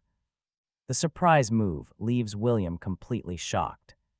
Kiri turns to face her next opponent. Meanwhile, Debo still has his back to the fight. Okay, you and I both know something's off here. Watch this. He helps the wounded knight. But the knight reveals a dagger. Give Kiri my regards when you find her. In a flash, his hand is ripped clean off his arm. He's flung aside. What's going on? Palm stands over him, watching him clutch the bloody stump. Debo turns to Palm, completely bewildered. What is happening? Palm calls it just as he suspected, and he's keeping his cool. He stares at the knight on the ground and points. Your lie was lame. The knight starts stammering, trying to apologize. But Palm cuts him off. He's not in the habit of trusting anyone, and that's final. From afar, William watches Debo and Kiri together and finds the whole situation odd. He's trying to figure out the play, trying to make sense of this unwelcome guest. Then he hears his ally identify the kid from Gaffer's Merchant Union. William just replies, I already know. He turns and confronts Pitten. You failed, he says. Was it a mistake giving you a second chance just to lose Kiri? Kiri stares them down, unimpressed. Since they look strong, she decides. It's time for the elites to play. Now, pay attention, because this is where the real fight begins. William's group charges forward. Kiri warns Debo, watch out for these guys. He just replies. I know, with a grin. Debo adds, they're perverts, and Kiri just deadpans. What do you even mean by that? William charges ahead with his men. He declares, let's finish this quickly. Kiri tells Debo he better be able to handle at least one of them. She gets ready, but Debo warns her, don't drop your guard. He attacks one of the men with a wild, brutal strike. He charges in hard, but Sheldon intercepts the axe mid-swing, blocking the attack cold. He prepares a piercing counterattack, declaring, your opponent is done for. But he's suddenly stopped by a projectile and turns to see where it came from. An enemy fires another arrow from her crossbow, keeping him pinned down. Then he's attacked from behind by an assassin. He curses both of them. Hit head-on by a powerful charge, Debo finally loses his footing. He kneels on the ground, noting that the cut wasn't even deep enough to matter. The assassin approaches. I'll end your misery right now. He leaps into the air, preparing a devastating jump attack, but Kiri intercepts at the last second. She asks her ally, what do you think you're doing? One of the men is shocked by her intervention and tries to react, but Debo silently appears right behind him. And yeah, I know what you're thinking. Debo tells Kiri to relax. He was just messing with the enemy. He attacks the man, sending him flying with a single swing of his axe. Another opponent calls him a bastard and rushes in for a full-on charge. Debo easily dodges the incoming attack, staying completely focused. He uses his explosive slash. And just like that, the enemy is taken out in one swift, clean blow. One of the knights watching the fight can't believe it. How can he be this strong? That same knight just shakes his head, clearly disappointed by his fallen comrade. Kiri slams Sheldon to the ground with a single hit and holds her ground. She glares at him. Is this what you call elite? The knight watches, cursing them under his breath. William takes a deep breath, deciding he'll have to step into the fight himself. He readies his staff and declares, "You have wasted enough of my time." Debo looks up, reacting to a fire arrow. A massive arrow rockets toward him. It slices through the air, and he realizes this attack is even faster than the boss's. The arrow slams into the ground, unleashing a massive, fiery explosion. William scoffs and says, "My fire arrow is on a whole different level." It would be impossible to dodge anyway, but just then, a figure leaps through the flames. Palm lands right in front of Debo, completely unharmed. William glares at him, demanding, "Who the hell are you?" Palm just points a finger in their direction and steps forward, and you and I both know it's about to go down. Stick with me because just as they regroup, William warns, "We've got company." A colossal beast bursts from the trees, charging straight for William's group. Two of his men freeze up at the monster's appearance, falling back in shock. Then an entire herd of ribbon pigs charges out, swarming the entire field. After the chaos, William stands there, just staring at the giant creature's body. He's thinking what a massive pain that was, and the other guys were just cowards. Those jerks just threw a monster at them and bolted. Gerald approaches him. He immediately apologizes to Sir William as another soldier reports in. He's just finished handling the aftermath, but William says there's no time to waste. Forget regrouping, the order is crystal clear, they are going right after them. This whole situation is becoming a headache, and Palm is a tougher nut to crack.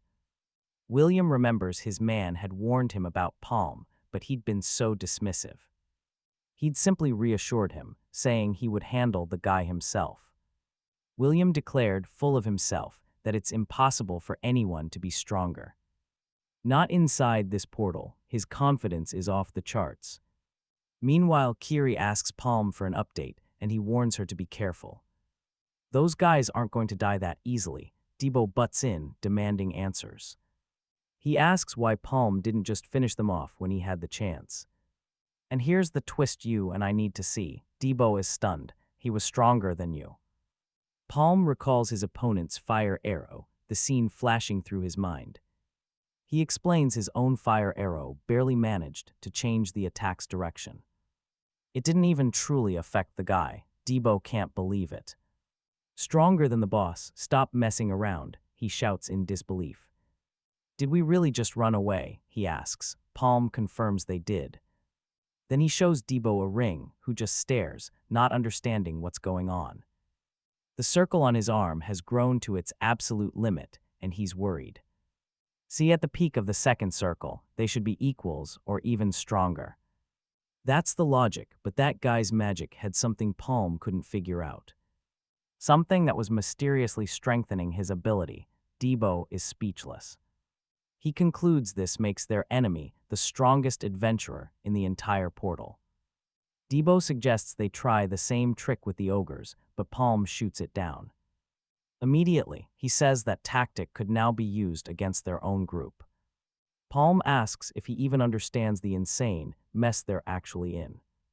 But Kiri cuts him off, and what she reveals next could change absolutely everything. The information about a dark mage's follower hiding among the knights is critical. She insists they should get out of the portal first and warn the others. They need to give up on clearing this place, but Palm's answer shocks them. He simply says that it's useless, leaving Kiri and Debo totally confused. Kiri asks if he's still obsessed with some small reward, reminding him he was a slave.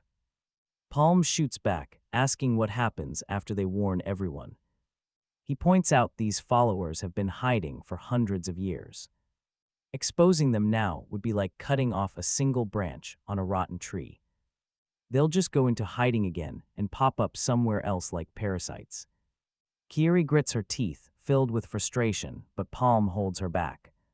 She hits him with the question we're all thinking, What do you want us to do? We're being chased. We need to get out of here, Palm states. We have to let them know. And then he drops the bombshell, revealing who the real hunters are. You and I are about to watch all hell break loose. Sheldon is already on the move, tearing through the forest at full speed. He knows they have to catch them, and fast, because if they escape through that portal, it's game over for them all. But then, standing in his path is Debo. A wicked smile spreads across Debo's face as his massive axe comes crashing down. The impact sends Sheldon stumbling backward as Debo calls the knight a fool. He taunts Sheldon for seeking them out, swearing he'll end him for good this time. But Palm intercepts the attack, flinging the brute aside as Sheldon screams out Andrew's name. At the same time, Kiri finally rips herself free from the vines that were holding her. You really think you can get distracted now? Debo sneers. Now watch this, an enemy lunges forward. With their dagger drawn, they scream for Sheldon to die, but Debo dodges the attack. Just pure, unbelievable agility. Sheldon sees it and can't process it. What is he doing? In the chaos, Debo slams another enemy, knocking Sheldon down right along with them. He follows up immediately with a direct, brutal punch to his opponent's face. The archer fires her crossbow, aiming for an adversary in the distance. Suddenly, Kiri sprints right past her, leaving the archer wondering what's even happening. Kiri intercepts a strike from another sister who was attacking the first one. She completely blocks the advance, their swords clashing with a deafening shriek of steel. They're locked blade to blade, a total stalemate. Kiri growls a warning. Don't you dare look away. I'm already sick and tired of how this is all going down. Nearby, William notes that the fight has finally begun, but he's got his eyes on someone else. He's looking for one person in particular, spotting a lone silhouette in the distance. He calls out, asking if they're waiting. The figure reveals itself, its palm, staff in hand. Okay, you know what this means. A one-on-one magic duel is about to go down. Both warriors prepare their weapons. William just smirks and conjures a fire arrow. Palm raises his own magical focus, preparing to launch a fire arrow right back at him. The two spells collide in a massive explosion, throwing Palm clean off his feet. William watches the aftermath, only to see another fire arrow already hurtling his way. He's actually impressed by the guy's skill and decides to meet the attack head-on. Both shots connect halfway, erupting in yet another massive explosion. Palm raises an arm to shield himself from the force of the blast. William summons a gigantic stone stake and launches it directly at his opponent. Palm stares down the projectile, identifying it as a simple rock spell. But William is on him in an instant, grabbing him and asking, "Is that all you've got?" Palm just spins his staff, charging another fire arrow that hits him head-on, but he blocks it. William's eyes go wide. He's genuinely shocked to see Palm survive that blow. He admits that was unexpected, saying he was sure his opponent didn't have the power. "How did you do that?" William demands, but Palm remains completely silent. William lets out a short, frustrated sigh. He knows they can't exactly stand here and chat in the middle of a battle. So he decides he'll just find out for himself and charges straight ahead. Palm holds his ground, unleashing his revolver attack, a swirling magical spiral. "What is that?" William questions, analyzing the technique. And trust me, you are not ready for this reveal. He realizes Palm is using telekinesis to spin the arrow, noticing something incredible about it. All right, let's dive into a fight where the magic was drilling through his defenses like a power tool. William had never seen anything like it. The two powers collided with a massive explosion, ripping a crater in the earth between them. And it's then that William finally understood his opponent was boosting his abilities with telekinesis. He watched Palm from across the crater, analyzing the situation. He calls him the kind of person you'd consider a genius. And with a cold smirk, William reveals that's the type of person he hates the most. He tells him to bring it on, asking to see what else he's capable of. William announces playtime is over, his entire demeanor changing in an instant.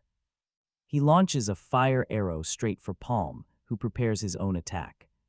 His revolver skill counters the shot. The impact sends him reeling from a massive explosion. But William just smirks and says, "Finally." He then asks if Palm just used up both of his shots, revealing a ring on his hand. Now watch this. William unleashes his poison breath, releasing the toxic mist. The attack hits Palm head-on, completely covering him in the deadly cloud. The poison expands, blanketing the entire surrounding area. As the smoke dissipates, William explains his plan. He baited his opponent's fire arrows.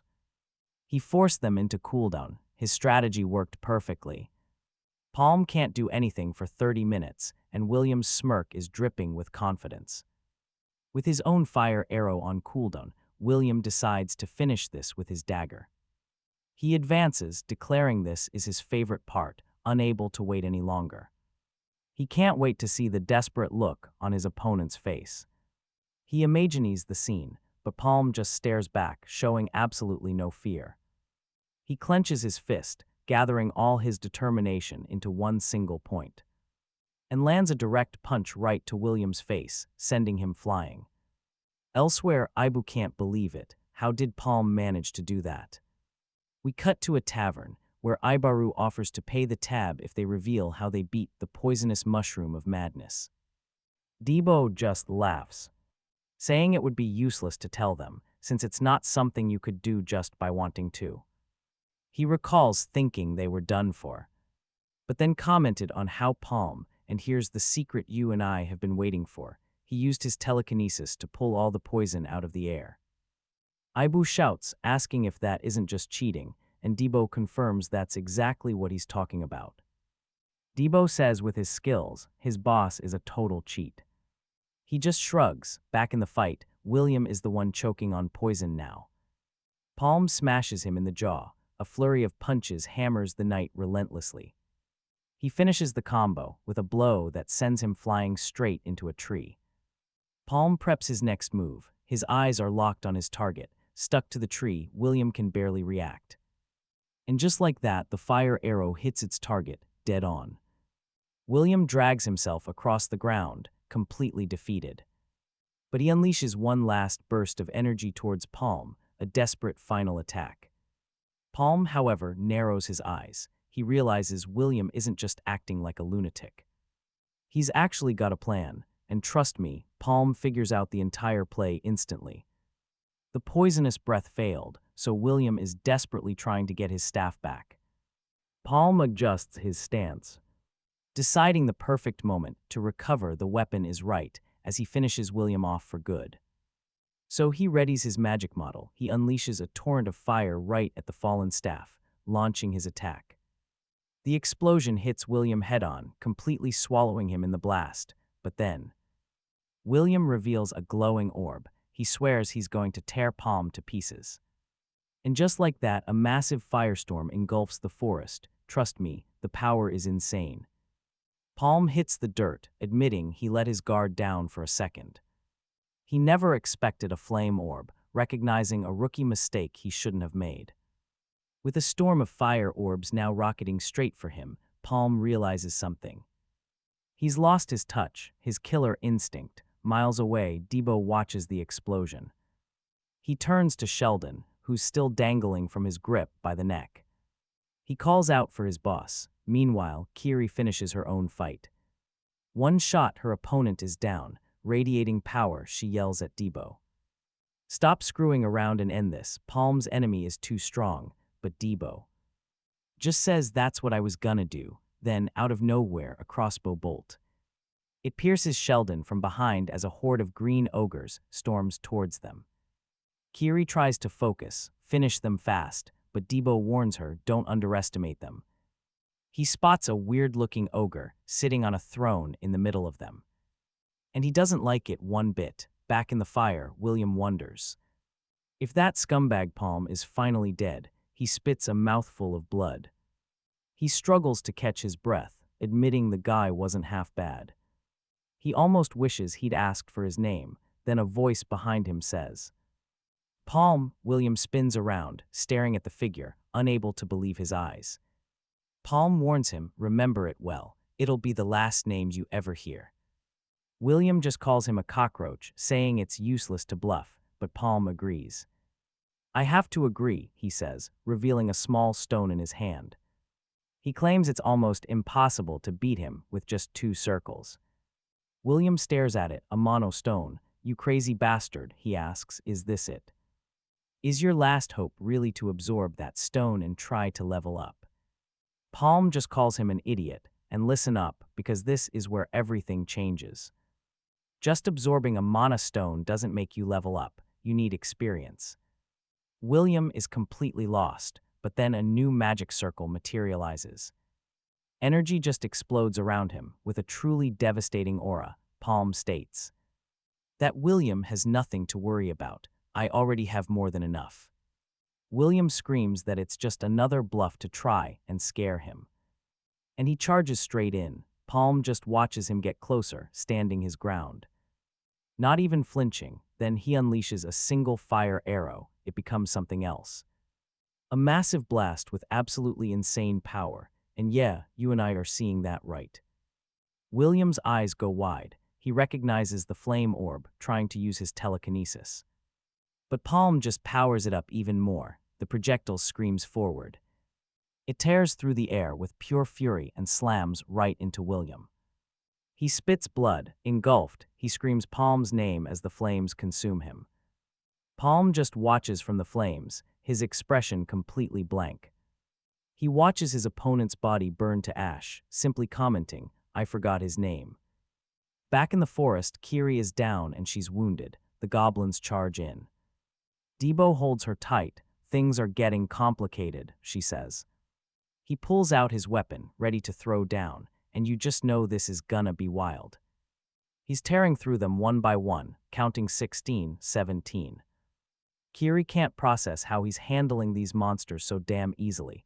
She's screaming, what is even going on? He just smirks, saying he can read all their movement patterns now. So he shifts his stance and cuts down another creature. Debo's count hits 18. Then he winds up for a massive strike against a goblin, putting every ounce of force behind it. The blow lands dead on, dealing some serious damage. Kiri wonders what she's even looking at. But then a goblin shaman pulls out an orbital flame, and Kiri is completely floored. You and I just learned a new terrifying rule. Monsters can use items like that. She groans, never expecting a monster to be able to use a player's item. Hiding, she asks herself if they should just wait until they can find Palm. Praying he's still alive, but it's too late. A goblin pack charges straight for her and Debo. Kiri parries an attack, raising her sword just in time. She pushes back, landing a counter on one goblin, but Debo gets sent flying. Kiri rushes to catch her partner. She yells, I'm not leaving you behind, but Debo just grunts, I can take them one by one. Suddenly, a massive explosion hits them with devastating force. A goblin shaman appears out of thin air, declaring, he won't be your opponent. And then another attack comes screaming their way. The energy sphere detonates on impact, a devastating wave of power. One of the goblins charges in, closing the distance with a sick grin on its face. Just then, 2 figures emerge from the dust, leaving the monster utterly confused. Palm steps out from the smoke. Talk about an entrance, the cavalry is here. Kiri, still on the ground, just turns and stares up at him. Palm just lowers his head for a second and takes a deep breath. He gives his spear a quick twirl, getting into position. It is about to go down. From up high, the shaman watches the goblin horde charge the newcomer and sneers. But then the shaman attacks one of his own goblins from behind, a move that shocks absolutely everyone on the battlefield.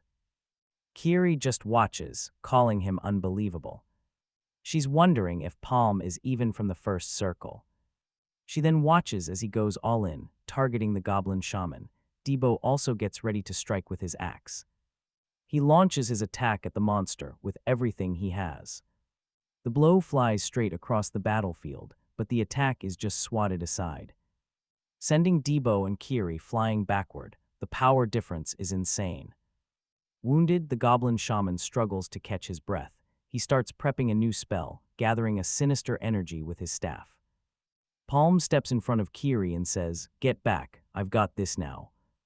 The monster unleashes a powerful blast of dark energy. As it closes in, the attack is intercepted in midair. The shaman just watches the scene, completely clueless and frozen in shock. The next second, his entire body is split in half. A fatal blow. Kiri stares, utterly shocked. You and I just witnessed a whole new level of power. Palm just says, "Looks like I wasn't too late after all." Elsewhere, Abbas grumbles that 4 days have passed without a single word, so he announces he's refusing all defense missions from now on. But then he spots a commotion in the distance and wonders what in the world that noise is. Suddenly, a giant root smacks right into Abbas. He shouts, "What the heck is that thing?" The enormous root thrashes through the air, lunging forward like some kind of living weapon. A man rushes over, shouting for someone to get the bishop, reporting that people have returned. But the main gate is completely gone. Abbas hears the news and is absolutely stunned. He asks if they really made it back, staring at Palm, Kiri, and Debo, all wounded on the ground. Let's dive right into this mystery. Palm's eyes snap open, his first question being, "Where am I?" Abbas is right there, stone-faced. "You're finally awake." He wants the truth, and he wants it now. He states, only 3 from the Garfer merchant group seem to have survived. He demands to know what happened inside that portal. Palm can only repeat the grim news. Only the 3 of us are left. He's lost in regret over the others, but gets a sharp warning to answer properly. Palm drops a bombshell. There was a demon inside, completely shocking the healer. He asks for a pencil and paper to draw it, saying he doesn't know the creature's name. Abbas studies the rough sketch, and his expression grows uneasy. In another tent, a man screams, "That makes 0 sense." Now pay attention, because this is where the politics get nasty. The merchant guild leaders are all gathered. How did 100 elite people die in a red portal? Toriel, from the Sky Merchant Guild, is furious. His own cousin was among the dead, and he's barely keeping his rage in check. Abbas shows them the drawing, explaining that Palm described the boss as a green ogre. The other guild leaders scoff. Green ogres can't even use items. How could 100 top-tier fighters possibly lose to one of those? One of the reps absolutely refuses to buy it, his expression hardening. It's Franco from Goldrich Merchants, and he flat out declares, "There's no way my Natasha lost to a creature like that." Abbas immediately questions him, "What are you trying to say?" Franco doesn't mince words, suggesting it was obviously foul play. He claims nothing else would make any sense. Toriel quickly backs him up. He points out the 3 survivors are from the same group. And someone could easily take advantage in a situation like that, but Ibru cuts in, fed up. He's had enough of their accusations. Maybe they survived because they had someone stronger. Franco's temper flares, accusing Ibru of calling the other guilds weak. But Ibru just shrugs him off, saying he's only telling it like it is. The argument explodes, with the 2 of them trading insults about their guild's rankings. Abbas watches the childish display and finally asks, "Are you 2 done?" Franco leaps from his chair, demanding that Ibru present proof for his claims. But Ibru stands his ground, stating they didn't bring any items out of the gate and had absolutely no reason to. It's ridiculous. Palm thanks them for their help, and Abbas simply tells him to take care. But his second-in-command lines in, questioning, is it really okay to let them go? Abbas calmly replies, they've already reached their own conclusion. Palm's group moves quietly, walking through the deep forest. Suddenly they realize they're being watched. Kiri feels it too. Is that thing really following us? A small creature stares at them, unblinking. She presses Palm, asking why he's hesitating. You and I both know there's more to this story. In a flashback, we see Palm's real plan. Get rid of the items, injure themselves just enough before exiting the portal. He remembers making that impossible choice, his gaze completely steady.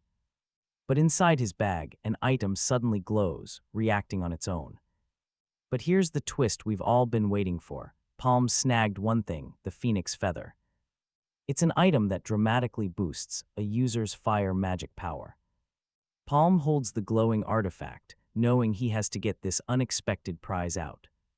But Kiri tries to warn him, reminding him that taking any unregistered item is a confession. He warns Palm not to get greedy and stick to the plan, reminding him, "We already found the exit portal. Amidst the total chaos, you and I get to see how these two analyze the situation." Palm speaks quietly, explaining the snail is just a pet that collects items, with zero attack power. It's a life form he discovered after the portal opened in his past life, so he knows its secrets. Palm shows off the phoenix feather, the snail on his shoulder, and just watches her reaction. Kiri just stares at the glow, shocked he actually got the item out of there. He just shrugs, saying he'd rather try something than leave with nothing. She asks what his plan is now, but he simply tells her don't rush. Walking through the rubble. Palm says they have to be smart about gathering info so their enemies don't just burrow deeper. He figures the others are already back, so all they have to do is wait. Elsewhere, we learn that multiple unions were wiped out, making the entire raid a complete and utter failure. A man reports that the boss killed every last one of them. And even though sabotage was suspected, a lack of evidence meant the case was closed.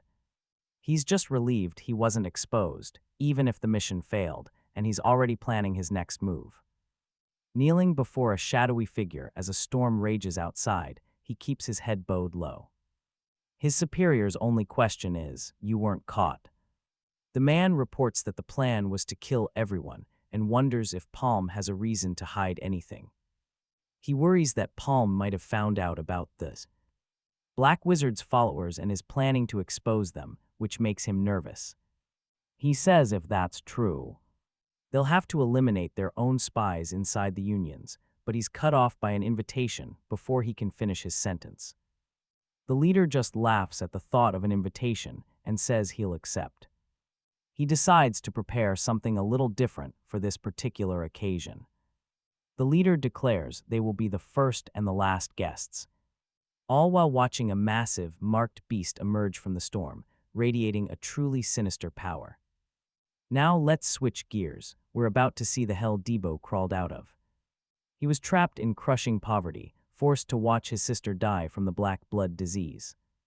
Debo remembers not even being able to give his family a proper grave. He realizes that for him, this place was always hell. That's when a woman appears. She comments that someone was actually left alive, finding him among the rubble. She offers him help, but Debo just snarls at her to get lost. And that was the very first time he and Aaron ever met.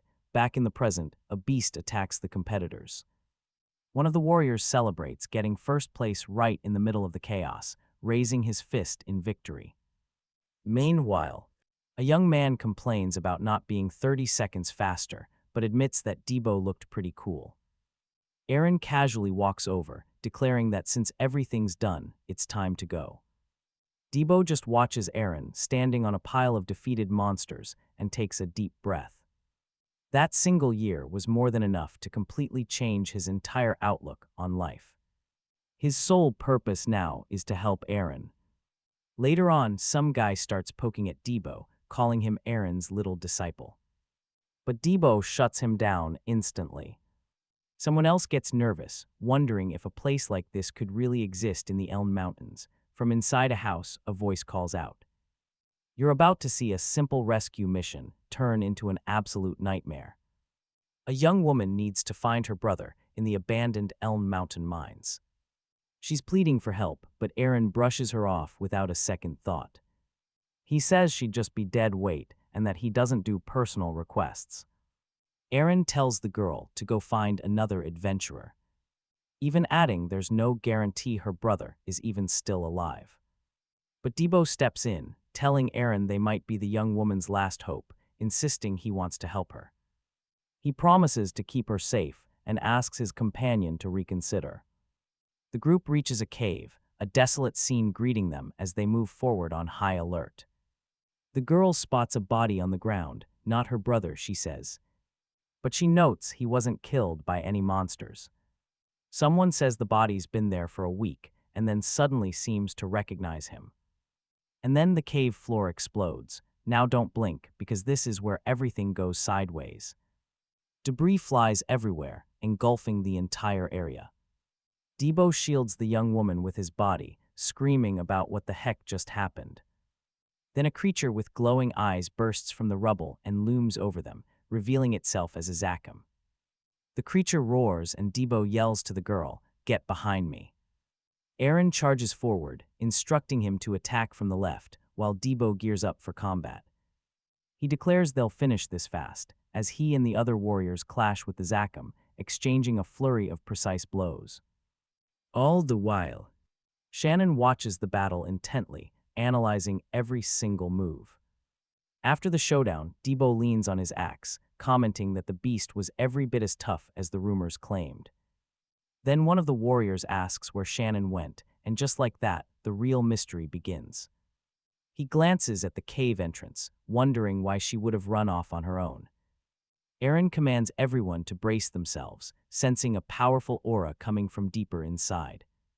The others hesitate, muttering they sense something dangerous in there, but Debo just declares he'll bring her back and turns to push forward.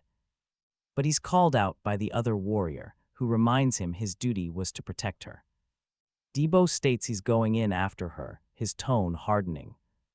Eren insists that threat is her job, keeping his focus. But Debo says he has made up his mind and charges forward with Eren toward the cave entrance. Inside, they discover a lava pit and slow their pace. Deep down, they spot a giant chain tree with two people at its base, and the two exchange a glance. One figure just points the way, signaling them to follow. Debo rushes over to Shannon, who's standing next to a body, calling out her name. Shannon confirms the body on the ground is her brother's, her voice trembling. Debo yells for her to stay put, promising to get to her. She just smiles. She says she knew he'd come because he's a good person, but now there's no turning back. Shannon reveals Zakum means demon tree, explaining that giant tree is the real monster. Debo questions what she's saying and steps forward, while Eren thanks her for the information and eyes the tree. Debo tells Shannon to hang back while he kills that thing, advising her to hide unless she still has something to do. Eren narrows his eyes, asking if she's using her brother as a sacrifice. Shannon pulls a jewel from his body, saying they still don't get it at all. The girl claims everything. Started the moment they stepped into this place, as she raises the jewel high. Okay, stick with me here, because the jewel in her palm cracks as Shannon explains Zakum's terrifying power. He uses mediums, and they are not just limited to statues. Just then, the brother's corpse attacks Debo from behind. Eren spins around, completely surprised by the sudden assault. She adjusts her stance, but another body leaps down to attack her from the shadows above. Debo takes a hit, then whirls around, demanding answers from the possessed Emria. But Emria just screams at her, accusing Eren of murdering all of her friends. She's losing it, yelling that they only see her friends as targets for their revenge. Now here's where it gets truly twisted. Mia announces it's time for the grand finale with a dark smile. She declares that she has to finish this so-called performance perfectly for her master. Raising her hand, she says this is exactly how it must be done for the Dark Mage Lord. Her conviction is absolute. Debo can only watch, silently questioning everything. He's not sure if Eren can even handle Zakum, but then Eren yells at him. To stop acting like a child, she makes it crystal clear that is not Emria anymore. The possessed warrior takes a battle stance, and finally, Debo gets the message. Adrenaline boost activated. Eren blasts toward the enemy, unleashing a crushing cut. The attack hits its target without a moment's hesitation. The body drops, wounded. But Eren can only lament her choice. That's when Debo charges at the possessed Emria. He attacks her, his voice thick with guilt, claiming this is all his responsibility. He throws his shield forward, screaming an apology to the real Emria. The possessed warrior's hand closes in on Debo's face, but then an attack from behind surprises the opponent. The warrior, his voice weary, thanks him. He then asks Debo to take care of Eren. Debo just grits his teeth, struggling. He fights to stand firm. With immense effort, Eren forces herself back up. She prepares to charge, heading straight for Zakkum's main body, right into the danger. Tearing through the air, one of Zakkum's massive tree-like hands lunges right at the warrior. But then Debo yells out, determined, "Together, we'll tear that thing apart." Joining forces, the two of them surge forward to attack the monstrous enemy. Multiple blows rain down on the statue from all sides, piling on the damage. Debo struggles to hold the creature's arm back, groaning under the immense weight. Meanwhile, Emria offers her life, completely succumbing to Zakkum's control. Suddenly, an energy arrow is unleashed, striking the monster. Eren spins around and quickly realizes the horrifying truth: Debo is being corrupted. She tries to keep her focus, declaring to herself that only the statue remains. Debo drops to his knees as his weapons slip from his grasp, and trust me, what he says next is gut-wrenching. He begs her to hurry, terrified of doing something he can never take back. Eren braces for the strike, her hands trembling, and begs Debo for his forgiveness. But Debo just smiles in his final moments, staring down his own fate. He recalls his comrades one last time as he fully accepts the end of his journey. He implores her again, "Eren, don't hesitate." Then his mind breaks and he sees his sister. He's completely lost in the vision, seeing her fallen and wondering who did this to her. A mysterious figure emerges and Debo demands, "What did you do?" Snapping back to reality, Eren vows to end this and fast, but Debo yells out that he will never forgive her for involving his sister, completely losing control. He charges with his axe raised. Eren just barely manages to block the blow. His senses are incredibly sharp, she notes, as she gathers every last bit of her strength for one final move. "All right, you and I are jumping straight into a heart-stopping finale." Eren gathers her strength.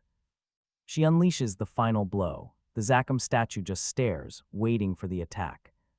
But it stands perfectly still. Seeing this, Debo throws himself right in the path of the strike. Eren knows this is her only chance. She understands she can't stop now. With Debo's body now blocking the monster, she strikes through him with an apology in her eyes. The massive blow slams into them both, exploding with a devastating impact. Lying shattered on the ground, Debo can barely comprehend what just happened. But Eren just smiles in relief, whispering, "Looks like you're finally back." She's mortally wounded, but relieved she got to say a real goodbye. Debo screams her name, asking, "Was it really you this entire time?" Desperate, he asks why she didn't just kill him. As she fades, she reveals the truth. Debo was the true chosen one, the only one who could stop the Black Mage with his extraordinary talent. But he can only see his own weakness. "I can't get stronger like you," he cries. With a faint smile, Eren entrusts the world to his care, affirming her belief in him. But she's struggling to breathe in her final moments. She calls him her only disciple as Debo desperately tries to wake her. Her eyes close forever. After telling the other heroes everything, Debo just walks away. He abandons that place, remembering a personal hell where he failed to protect everything. The crushing weight of his sins returns, in that distorted landscape of his memory. Debo stares at a distant figure. Then, a powerful attack comes hurtling towards him. A blast of unbelievable energy is launched right at him, generating an immense explosion. It consumes everything in its path, and suddenly, Debo wakes up in a bed. "Okay, hold up. Was all of that just a nightmare?" His body is trembling as he jolts awake. His sister enters the room. "You finally woke up. How was the nightmare?" He wonders if it was just a dream, trying to remember, until his sister says someone came to see him. Getting up slowly, he walks to the door where a man named Palm is waiting for him. Palm informs him their plans have been moved up, and it's time to prepare to leave. But Debo just asks, "Don't we get any holidays?" Elsewhere, Palm is in a tense meeting. A man questions if Palm escaped by gaining another circle, and he confirms it immediately. The man, Ibaru, grills him about his intentions, trying to figure out Palm's real plan. He tries pressuring him, even offering a reward for information, but Palm simply refuses. Instead, Palm throws a fat stack of cash on the table, declaring he'll pay off his debts. Ibaru is shocked by the money, immediately thinking Palm couldn't have gotten this legally. He must have another trick up his sleeve, some other way out of this situation. So after a fake congratulations on his freedom, the guy gets straight to business. Ibaru tells Palm they need to terminate the contract. Palm agrees, done deal. He asks about the fee for the sign-up bonus, and the guy replies, that'll be 15 million mazos. Now I know what you're thinking, that number is absolutely insane. Nobody would shell out that kind of cash for a C-rank adventurer, Ibaru's associate snaps. Palm just stands up from his chair and declares, this conversation is over. Outside, Debo immediately asks him how the talk went. Palm explains everything. He tells Debo that Ibaru wants a 15 million mazo penalty for the sign-up bonus. Debo is shocked by the number and calls Palm crazy, but Palm doesn't even react. He doesn't even flinch. Then Debo asks, so why did we end up here? Do you know this area? Palm says he knows this slum extremely well, revealing, this is. Let's dive into the place he once lived, and where his sister died, the whole area, he explains. Turned into a haven for bandits, he adds, it's probably the worst spot in all of Victoria Island. Just then, a guy gets thrown aside, hitting the ground hard. Palm and Debo stumble right into a group of thugs watching the scene unfold. It's all going down in the middle of the slum. The man on the ground curses his luck. Saying he thought everything was going fine, Debo notes the fight just started and immediately suggests we should get out of here, let's just go around. But the man gets up, begging them for help, claiming the bandits attacked him. He grabs Debo tightly, pleading for help, but the young man can only manage to ask, what are you even talking about? The bandit leader approaches. He strikes a pose and demands 3 million mios, ordering, your brother stole and sold one of my items. The man denies everything, telling the crew to get lost. The leader absolutely fumes at the response and immediately threatens the accused. Then suddenly, a wad of cash smacks the leader right in the face. He's furious, demanding, where's the 3 million mesos? Now watch this move. Palm just says, I'll pay, get out of here.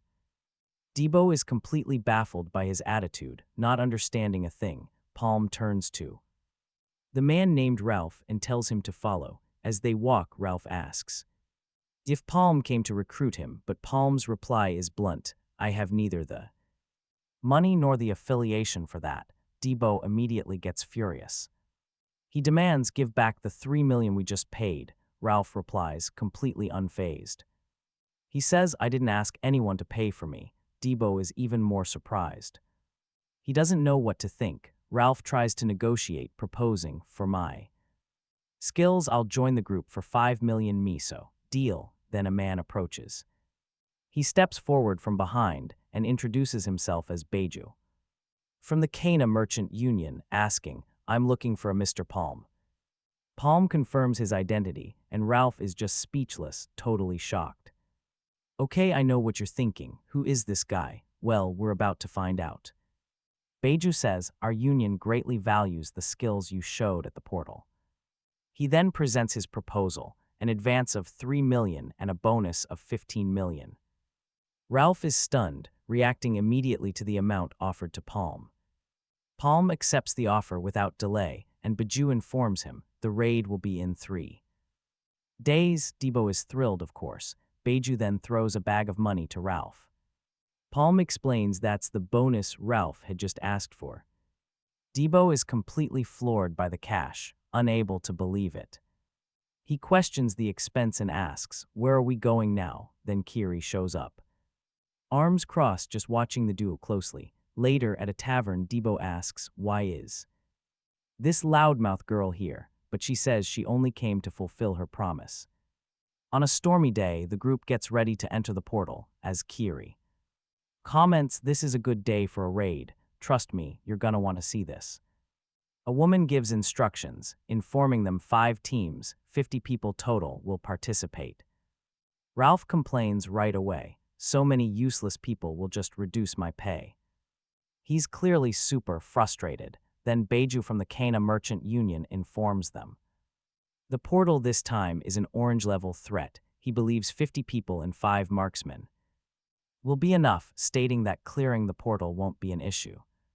Palm hadn't expected the Union to call him here, so he figures his followers must already be using this area. Trust me, even with the timeline being different from his past life, he is not changing his plans one bit. After all, Palm has cleared this exact portal before. The woman just reinforces protocol, saying, all groups fire a flare if a second portal is found. Kiri tries to help, explaining the second portal leads to another dungeon. And it will have totally different monsters, so stay sharp, but Debo just tells Kiri to shut it. He turns to Ralph, just because I hired you, that doesn't make you the leader. Ralph provokes him right back, replying, a leader shouldn't be defined by skills alone. So what? Palm steps in to shut the argument down, suggesting, let's decide the leader based on each person's contribution inside the portal. Ralph grins at the idea, thinking the newbie fell right into his trap. This is how he'll become leader. Out loud, he just says, this is going to be really interesting. Palm wishes them luck and watches the group of adventurers charge into the portal, knowing the mission has finally begun. But then Debo turns around, furious, questioning what he just heard because one of his companions called him useless. Ralph cuts off any reaction, saying he won't do anything that doesn't make him money, even with the guy insisting on a fight. So Debo complains to the leader and criticizes hiring Ralph. Honestly, he's killing the team's morale, and then monsters ambush the group. The leader screams, hold formation or we're toast. Now watch, this is where everything goes sideways. Debo gets knocked down in an instant, then one of the creatures crushes him. He gets snatched up in the monster's mouth, but uses all his strength to keep its jaws from closing. Then Ralph whips around out of nowhere and nails one of his teammates with a kick. Kiri realizes the portal dumped them right into the heart of enemy territory and warns the group, while Ralph just tells everyone to snap out of it. Palm figures it out. This situation doesn't match his past life at all. The monsters definitely did not attack them like this before. Kiri charges a creature and unleashes her rising sun attack, but the monster dodges at the last second. She attacks again, but misses because the creature evades for a second time. The knight gets hit and thrown backward, shocked she couldn't predict her opponent's move. Soon, Kiri is surrounded by several monsters, and she is in a seriously bad spot. An explosion hits nearby, catching her off guard from behind. Debo keeps fighting, trying to resist the creature. When Ralph finally steps onto the battlefield, and trust me, what happens next is on another level. He intercepts the monster with a single blow and utterly obliterates it. He lands safely and surveys the scattered remains. Debo sees everything and hears Ralph comment, that's 2 for me and 1 for the lady. Ralph says he'll continue his mission and encourages them to keep doing what they're doing. Kiri watches him more closely, recognizing the true abilities of a third circle are on another level entirely, an absurd tier. Then one of the creatures charges again, going on the offensive. Ralph stops it with a direct punch and disintegrates it. He stares down the next creature and comments, its movements are erratic. But that's all there is to it. He hits the monster's eye, stating the 2 kids are in good shape. Then the knight notices something, and you and I see it too, Palm controlling an arrow, and admits her telekinesis is nothing compared to his speed. Ralph turns to Palm. He stares him down, dead serious, while holding a monster's jaw shut. He finally admits Palm is definitely useful. The gears in his head are turning. A 50 million contract fee isn't for just anybody and the merchant union. They're going to pay even more. In his mind, Ralph already sees himself sitting on a mountain of cash, the new leader of the group. Meanwhile, Kiri is still fighting. She calls him a monstrous jerk for clearly enjoying this whole chaotic situation. Ralph just readies another attack, commenting on how thrilling all of this is. And bam, he gets blasted from behind by Palm of all people. Another kick sends him staggering as Ralph shouts, "You wanna fight me, Palm?" Palm just says he doesn't need thanks, completely ignoring the challenge as monsters close in. But suddenly, a volley of projectiles tears across the battlefield, taking out every single creature. Palm whips around, demanding to know who's there. Now pay attention, because a whole new threat just entered the game. A swarm of smaller creatures pours out of the forest, and perched on a branch, a hooded archer. He draws back several arrows at once, sensing the threat and locking onto his target. Palm rushes forward to intercept two of the creatures heading his way. The archer's arrows fly true, eliminating both monsters on the spot. Palm sees the aftermath, noting how fast that magic was cast. From the shadows, the hooded figure watches the entire scene play out. A fire arrow is launched, aimed right at the archer who's surrounded by trees. It hits its mark, causing a massive, fiery explosion. Ralph is impressed. He even compliments the strategy of using a monster as a shield to counterattack. "Watch out," Debo screams. Palm turns, his eyes widening in pure shock. A hail of arrows slams into his back. The attack explodes and Debo shouts for his boss. Boss, Palm is stunned, trying to figure out how the enemy got behind them. He was so sure he'd hit him. Kiri yells a warning, "This place is a death trap." "We need to fall back," but Ralph just questions the order. "Fall back where?" he asks, just as countless projectiles rain down from the sky. One of the mercs screams for everyone to get out of there, trying to fight back. But the arrows are relentless, a non-stop barrage that takes down two of their own. Kiri unleashes her solar slash, desperately trying to defend herself. She turns, screaming at them to run for the forest if they want to live. But one of the men shouts back, "There's no way, the path is blocked." And right on cue, a massive creature lunges, attacking one of the mercenaries.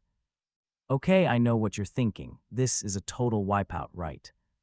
But then a path mysteriously clears right through the fire and the dead monsters. Ralph declares he's taking the lead, ready to carve a way through. Kira just screams at him to stop wasting time and just run already. Debo warns the boss that at this rate, they're all going to end up dead. So Palm unleashes a massive fire attack, going completely all out. The magic explodes with incredible force as he yells at Debo to stay sharp. The enemy archer is shocked he was pinpointed so fast, admitting Palm actually found him. He knocks more arrows, saying his lord's concerns were clearly justified. But Palm just says farewell, apologizing as he makes a swift retreat into the trees. At an insane speed, the enemy archer is confused. How is he this fast? And then he gets it.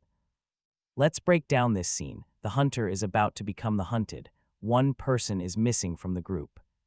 Too late, a massive fireball slams right into the archer, exploding with brutal force. It completely devastates the forest. Palm emerges from the smoke, declaring he saw the attack firsthand.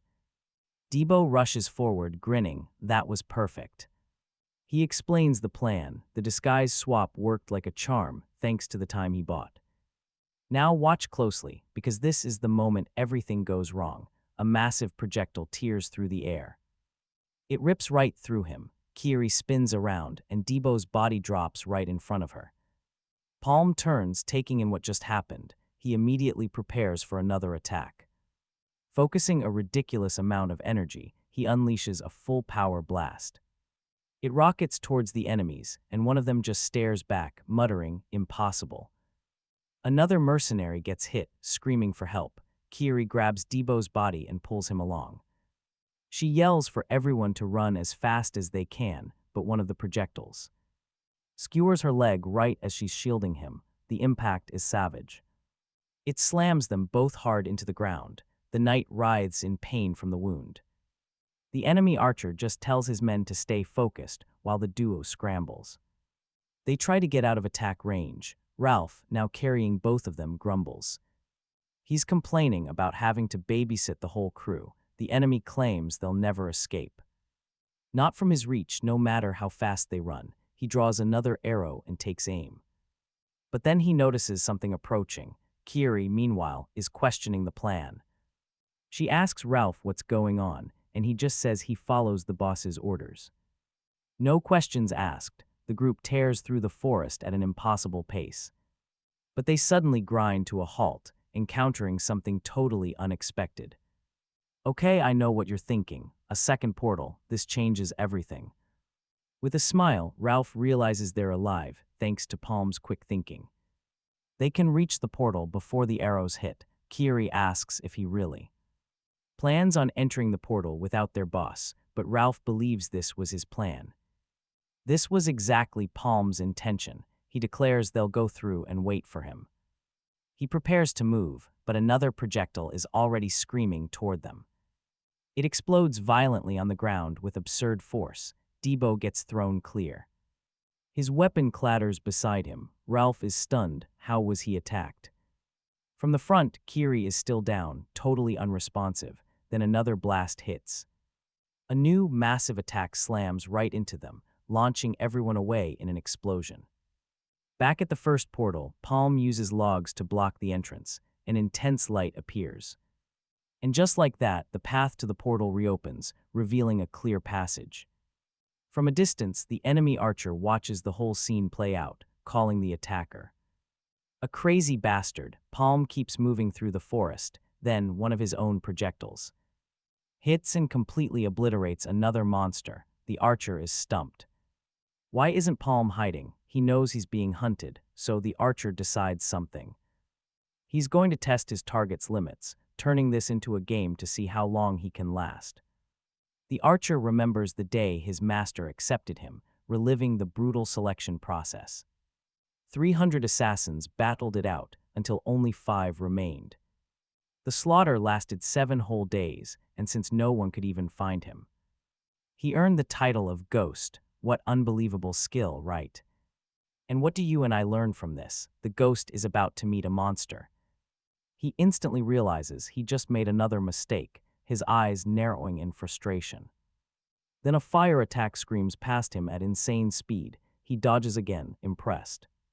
Not a bad try, and watch this, the archer knows Palm just pinpointed his location. He fires back instantly, but his arrows just slam into an empty tree. He's stunned, and that fire projectile, it's looping right back at him. It catches him completely off guard. Blasted by the explosion, he grumbles about some cheap telekinesis trick as Palm pushes relentlessly through the forest. Unfazed, in response, the archer lets another arrow fly. It collides directly, with Palm's power erupting in a massive midair explosion, cursing up a storm. About the smoke ruining his vision, he tries to spot his enemy, then fires again. His arrow meets the incoming fire attack. Boom, an even bigger explosion detonates. Knocked to the ground, the archer just yells, "You bastard," but he gets right back up. In fact, he's finding this whole situation interesting. Meanwhile, Palm feels it. Everything went quiet. That bastard hit him again. He realizes the truth. The future he saw changed the moment he entered this portal with 100 men. He's convinced Kenna sent this assassin, so he screams, "Get out of your hiding spot." "You coward," but he's totally shocked to hear the archer's voice right nearby. The archer replies, "Let's stop wasting time. Hiding won't change anything." A shameless taunt. So, you going to fight or are you going to hide? Palm can't figure out how the enemy got so close without being detected. Teleportation. Or maybe he suppressed the waves of his own movement. Genius and infuriating. The archer's voice cuts through the silence. "I found you." He draws back his bow. A magical projectile crackling, with a devastating aura, flies straight for Palm. Suddenly, the scene shifts. We're on a snow-covered mountain peak. Okay, let's pause. An intense light explodes, throwing the entire group back with insane force. Debo instantly regrets leaving their boss behind, but Ralph shoots that down. It was all part of the plan. Then Debo stumbles across a horrifying pile of bones and skulls still smoldering in the flames. He freezes on the spot. He questions the body count. There are way too many for a 3-mark portal. Kiri puts it together. It was a trick by those damn Ka folk. Absolutely infuriating. Another voice chimes in, explaining that if you connect the dots, Ka is clearly a follower of the Dark Mage. She figures Palm was right about the bait all along. Kanai must have lured a whole bunch of adventurers into this deadly portal. But the old leader interrupts, telling them to save the chatter for later, priorities. He points ahead, commenting that the host of this place seems pretty pissed off. And from the shadows, a colossal, shadowy creature starts to emerge. It reveals itself, radiating a terrifying, suffocating aura right before them. Kiri immediately questions her own senses. Is that thing really the boss of this dungeon? The old leader just smiles grimly, commenting that he'll have to pay back his loan. He tells everyone else to consider themselves lucky. Ralph then reveals a card. He says he doesn't show this to just anyone, a clear symbol of his power. The others call him a scumbag, a damn fiend, but he doesn't even flinch. He couldn't care less. He's known as a man who'd do anything for money. Rumors follow him everywhere, but as an adventurer, his skills are top-notch, a true ace. Then he reveals his class, a healing bishop. At the absolute peak of the third-tier model, he conjures a healing circle. Incredible power enveloping Kyrian and Debo as the magic instantly seals their injuries. Watching the wounds just disappear, Debo is absolutely stunned. Shocked, he's figured it out. Ralph's true class is a bishop, and yeah, you and I just found out the big secret. Kiri realizes he fought this entire time without using his real abilities. A total genius. With a slight smirk, Ralph commands, "Get ready to earn your pay." The giant creature roars with impatience, marking the start of one epic battle. They provoke the monster, challenging it, "Show us what you've got." Smashing the ground with its fist, the monster forces the group to scatter.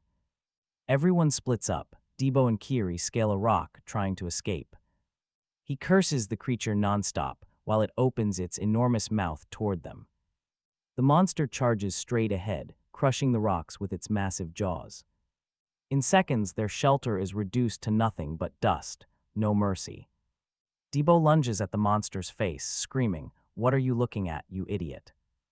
Kiri advances steadily, leaping in to deliver a powerful blow with her sword.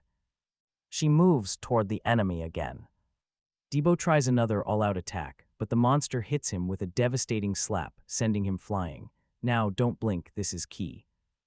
Ralph opens his book, casting a powerful blessing upon his allies. Strengthening Kiri, Ralph's magic triggers an immediate reaction to the new force. An unbelievable power is now coursing right through her veins. He warns the skill costs 100 mios. But they both yell at the same time, "Go for it anyway."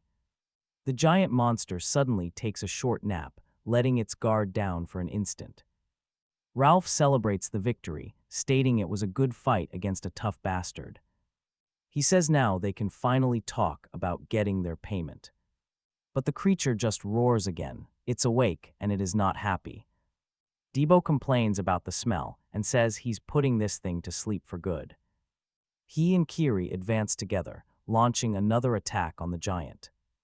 Ralph watches with a serious expression. He's starting to realize something's wrong here.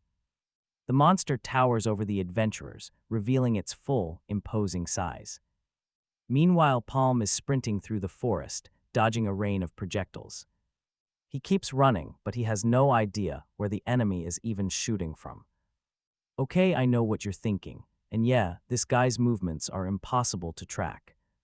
Palm remembers the archer skill only lets them return to a preset point. The archer taunts him endlessly. "Palm, you're so slow you're making me sleepy." He dodges a fire projectile and asks, where is Palm even aiming? The archer warns him, "You'll suffer from mana shock if you keep burning skills like that." An attack explodes near the second portal. Palm's escape attempt has failed. And the archer, of course, doesn't hesitate to mock him for it. Palm leans on the ground, realizing it's all over if he can't even find his enemy. One of the projectiles finally hits its mark, knocking Palm flat on the ground. He knows he doesn't have time to think. He can only react as the attacks keep coming. Palm decides to go all in and quickly chugs down a potion. He launches a flame orb, intercepting the storm of enemy arrows. The attack blazes through the forest as the archer calls Palm a fool. The enemy leaps aside, dodging the magic's path, but you and I know he's about to be shocked. All right, let's dive in. Projectiles splinter from the main orb, chasing him relentlessly. The archer instantly gets it. Palm is risking his life by using a skill so powerful it could cause a fatal mana shock. Palm struggles to control it, but he holds firm, declaring if the enemy's secret is what he thinks. He'll drag them out by force. Palm's focus is absolute, nothing else matters. The archer dodges the attacks, wondering, how can Palm even shoot without knowing where I am? But the projectiles just keep coming, hounding him through the forest. Palm holds his ground, stating, I'm not done yet. The chase unleashes explosions that echo through the entire area. He tells himself he just needs to stay on his feet and power through this. So he tries to get his balance. The archer just calls Palm a crazy idiot, doubting, you really think you're going to hit me with an attack like that? He declares Palm is doomed to be sealed, guaranteeing he'll die from the mana shock. But then Palm rises from a gigantic magic fire circle. The archer is stunned. He recoils, realizing in horror the entire area is now engulfed in flames. Now watch this, Palm planned it all. The archer feels the danger closing in. He knows he'll be burned alive if he stays. He spots an open field and makes a run for it, trying to escape, but he stops dead in his tracks. The appearance of the field is way too suspicious. No, he yells. He tries to reverse course. He realizes it was a trap and decides to turn back. He spins around and questions who the figure in front of him is. The archer jerks back, trying to react, but gets slammed from behind by a barrier and screams for his brother. Palm appears behind him, attacking. Take that, he says. The archer collapses to the ground, winded. He knows he's in deep trouble as he scrambles away. Desperately, he moves across the burning ground, then it hits him. There's no way he's ever escaping this. Suddenly, he turns, and things get super freaky. Something gigantic is approaching. Then an enormous barrier materializes right in front of him, shielding him from all that devastating fire. He gets up instantly, head spinning. Where is his brother in all this chaos? He has to find him. He just starts running blindly, but then takes a surprise attack. It's his own brother attacking him from the side. The archer yells in his face, outraged, "You half-dead bastard." His brother attacks, screaming, wanting the archer dead. And then he manages to land a heavy blow. The protective barrier shatters completely and just vanishes, leaving him exposed. He runs through the flames, but he's completely lost, not getting a single thing that just went down. He watches the scene and his shock is total. His face says it all. Then he finds his brother's body, fallen in the fire, and just screams his name. Desperate, he rushes to his brother, pleading, "Hang in there." He holds his brother in his arms, saying, "We dragged this fight on for too long, man. But there's no way around it. We need to recover the phoenix feather." Then, right before his very eyes, his brother's figure transforms, and trust me, it was Palm all along. In disguise, and he attacks without mercy. The blade slices through the air with unbelievable power and pierces the archer's body. A devastating blow. The trap was perfect. He lets out a long sigh, just trying to catch his breath after that. It was pure chaos. He scans the bodies in the fire and growls, I'm so sick of these archers." But then a gigantic ice creature towers over them all. It completely dominates the cavern, letting out a roar of pure power. The monster lunges with a massive blow, but Ralph intercepts, calling it too slow. He charges forward, slamming a punch right into the creature's face. The impact echoes through the ice. Ralph pulls his fist back, wondering why. This thing is so damn tough. The creature snatches him up and starts to squeeze. Ralph lets out a stream of curses, finally getting the picture. This is bad. Kiri dives from above, unleashing her solar slash and saving her teammate. "That makes us even," she declares coolly. Ralph gets a quick healing spell. The area glows for a moment. The group presses forward, wrapped in an aura of recovery. Time for another beatdown. Ralph yells for Debo to cover their rear. He's trying to coordinate the attack, but Debo just turns, confused, and asks, "Where?" But before he can react, he's blindsided by a devastating blow. The monster attacks again, forcing Ralph to tell Debo to draw its aggro. Their target, the greatsword stuck in the ice, the creature's one weak point. Debo screams for everyone to push forward, taking the lead himself. Kiri and Debo strike the creature together, making it howl in agony. Debo runs up the monster's arm and realizes this is no mindless beast. The creature attacks with brutal force, trying to crush the entire group. It smashes its fists together, creating a boom that echoes through the cavern. Kiri screams at Ralph to use his heel, but she's already losing ground. With another punch, the monster smashes the ground, shaking everything. The force of the impact sends Debo flying across the room. He's launched by the shockwave, and Kiri screams his name in total despair. Ralph shouts he only has 4 heals left. They have to start dodging. He promises to find an opening, yelling for everyone to spread out now. He complains about having to heal right after telling them to dodge. But he casts the spell anyway, because hey, that's just how these fights go. The heal lands on Kiri, who immediately faints, a complete waste of magic. The monster continues its relentless charge through the ice cavern. Debo gets slammed against a wall of ice, the breath knocked out of him. Overwhelmed by pain, he collapses, his life hanging by a single thread. Then suddenly, Debo's sitting in a chair, asking about the circular. Palm tells him he needs to understand the fundamentals, trying to teach him. But the young man just replies, "It depends on what you want to achieve." Palm sips his drink, saying his own experience can't be Debo's guide. Everyone's path is different. Debo has to find his own way forward. So what should he do? Palm tells him to find his own key. It could be in mana, in knowledge, or even in a memory that makes the heart pound. Back in the fight, power blooms. Debo's eyes snap open, burning with new fire. He unleashes his explosive slash, hitting the creature with everything he's got. An attack of pure, focused fury. Ralph just watches, completely frozen. He is in absolute shock, because Debo just took down the monster in a single blow. And you and I are both asking, what the hell just happened to this kid?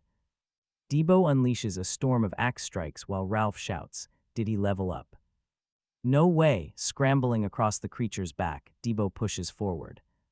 He's aiming for the sword in its chest, the direct path to its weak spot. He smashes the blade with brutal force, striking the creature's power core. Now it's over. The beast roars in agony, trying to fight back, but it's too late. Ralph congratulates him. "Good job, Debo." He tells Debo to get up. He casts one last healing spell in a desperate move. The heal hits. But the monster strikes him immediately after, showing zero mercy. The creature grabs Ralph in its massive hand, lifting and crushing him. Squeezed by the enemy, Ralph screams at Debo for being a damn idiot. "You imbecile!" Energized by the heal, Debo readies the finishing blow. He rips the sword from the ice. Then he charges with everything he has in one final, decisive attack. The monster's core violently explodes, shattering and ending the brutal battle. Kiri's eyes finally flutter open by the campfire. Debo lets her know she's awake. She immediately asks if they're alive and what happened with the monster. Debo explains he was so hungry he tried eating the creature's meat. He had no choice but to wait, trapped by that inescapable portal. The hide gave him a chance to rest a bit. He tells Kiri to rest up too. He needs to step outside for a while. Debo leaves the cave. He walks alone through the frozen, mountainous terrain as heavy snow falls. But he keeps pushing forward. The day is gone and he can't seem to focus. Then, just when you think he might get a break, he stumbles upon a giant paw. A massive monster appears from the blizzard, roaring with pure rage. Debo just sighs, muttering that he figured something like this would happen. He charges, complaining that these things just keep getting in his way. Back in the cave, Kiri gets up and asks, "You're back. Where's the exit?" She's shocked to see him wounded, but Debo brushes it off as just some critters. It was no big deal, he says. Kiri asks if more monsters are still out there. She insists on going with him next time, saying it's far too dangerous. After all, someone needs to look after him. They're still companions. Debo shushes her, explaining that even if they avoid the same spots, it's way safer for only one person to take the risk. He tells her not to waste her energy and just get some rest. Back on the ground, he forces himself back onto his feet again. And then a flashback to the brutal battle against the creatures. He was facing down an entire monster horde alone, right on a cliff's edge. Mid-fight, he pauses, gasping for air and cursing the intense cold. Suddenly, one of the creatures lunges, leaping and chomping down hard. But Debo manages to smash its head straight into the ground. Collapsed over the monster's body, he admits that was way too close. For a second there, he genuinely thought he was a goner. He glances over and finds a man sitting in the snow, quickly realizing he's alive. And as Debo takes his hand, you and I see he's clutching something important. Judging by the body, he's been dead a long time. The man passes him a letter he was clutching. For helping him, he offers his gloves, saying the warrior mastery will be a massive help, and this letter, it spills everything. They fell into a trap by Kanai, and his comrade was taken down by a terrifying snow yeti. The letter continues, explaining the man found an exit portal, but there was a catch. It was a special one that only activated after the boss was defeated. The letter even had a map to other portals. His final request was for Debo to deliver the letter to his family. At his comrade's grave, a single sword is plunged into the snow. Debo starts following the tracks left behind. He finds the exit portal, and Kiri's already there waiting. With Ralph on his back, the young man walks toward the portal. He gives the snowy landscape one final look.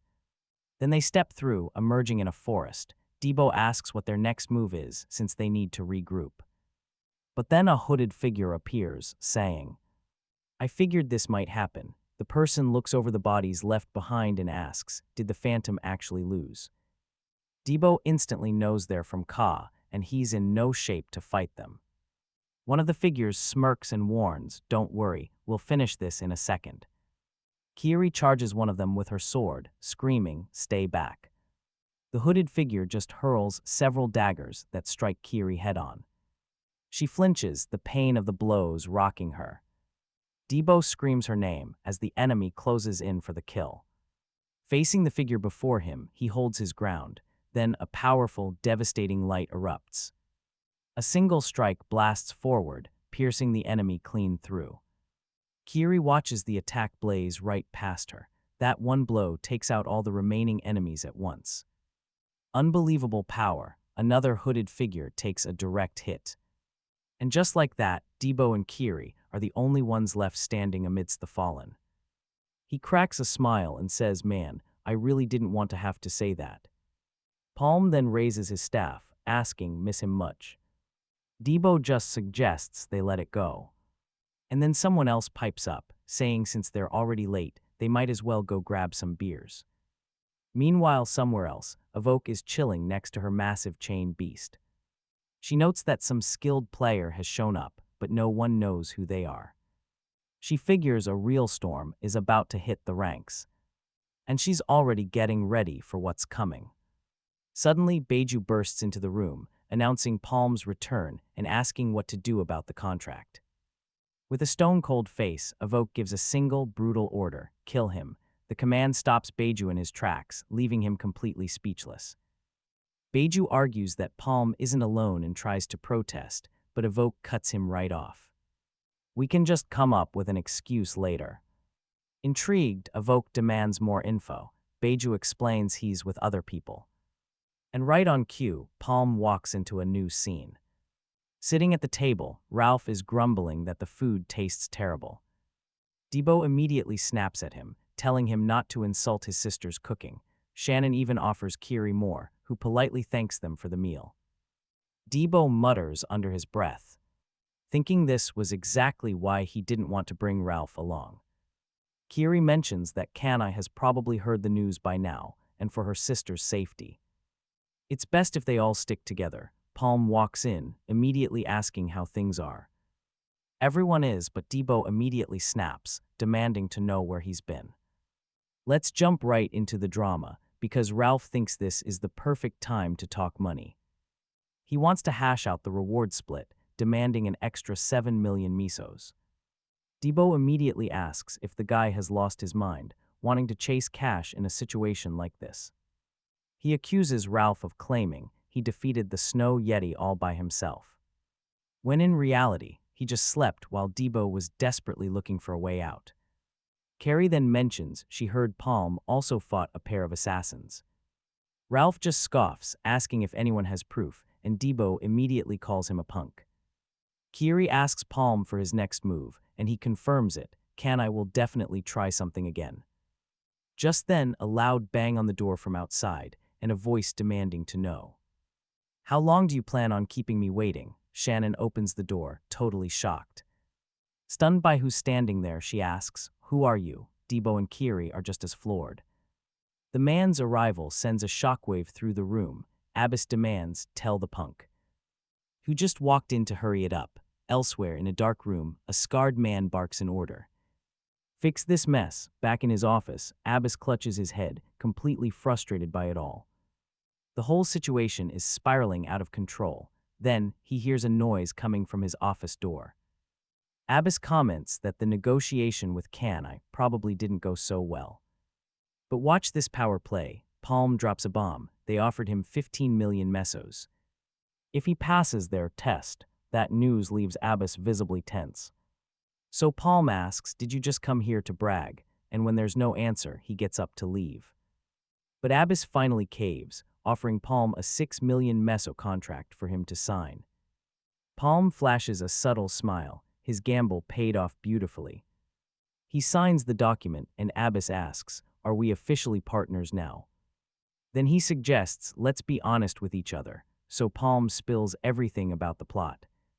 Ka is the real culprit, and that test portal was actually a deadly trap meant for them.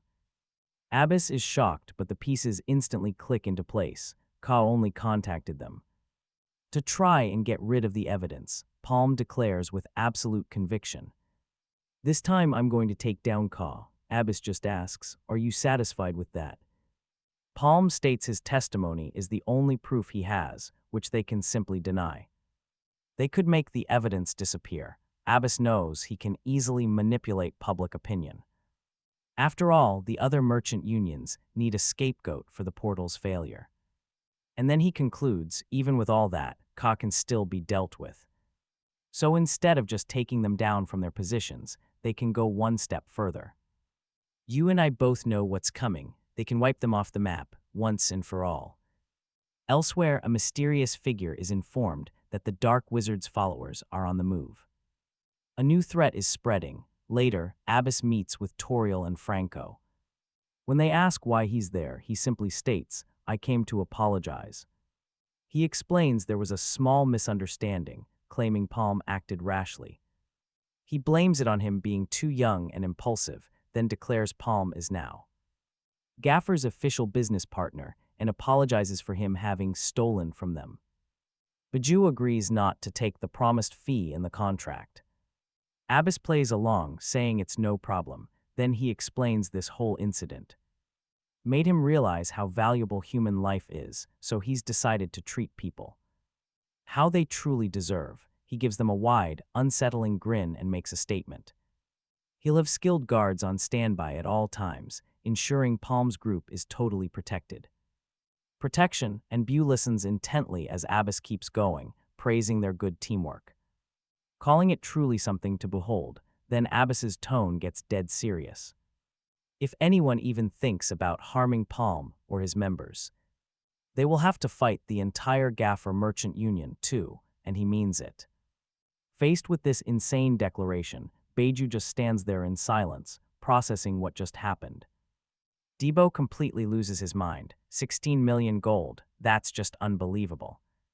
Kiri then puts it together and asks Palm what kind of magic he used to convince the Gaffer merchant union to send them bodyguards. Ralph, of course, is quick to praise Palm, calling him a total beast when it comes to business, but the kid just shuts him down. Seeing the guards outside, Ralph immediately starts puffing his chest out, saying nobody in the world of Maple can even compare to him. He's the jack of all trades, he can heal, protect, and lead. And Palm, being Palm, sarcastically agrees that he's the best of the best. Then Ralph spins around, points right at Debo and blurts out, "Hey kid, you're a monster. What the hell are you?" Debo is just floored, with absolutely no idea what he's talking about.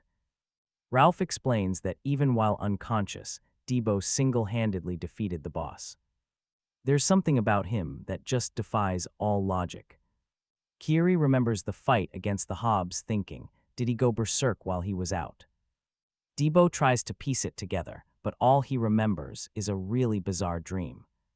He describes this strange woman from his dreams, and how sometimes they get into huge fights like they've known each other forever, and the worst part, he always forgets her face the second he wakes up, only remembering she uses a gun. Now pay attention, because that one detail completely catches Palm off guard. The gun and the dream, it leaves Palm with a terrible feeling as he tenses up. It clicks instantly. Before the regression, Debo and Aaron were a famous couple. Palm starts to wonder what's really going on. Did he screw up the timeline by changing things? Ralph just yells idiot and keeps staring at Palm. The same goes for you. He figured out the circles deal way too fast, and now Ralph gets why Gaffer is backing him. Then he turns to Kiri, who just stares back without a shred of fear. Ralph assesses her. She knows the ropes, she's smart, not bad at all for a second circle mage. But he states it flat out, there's nothing about her that makes her stand out.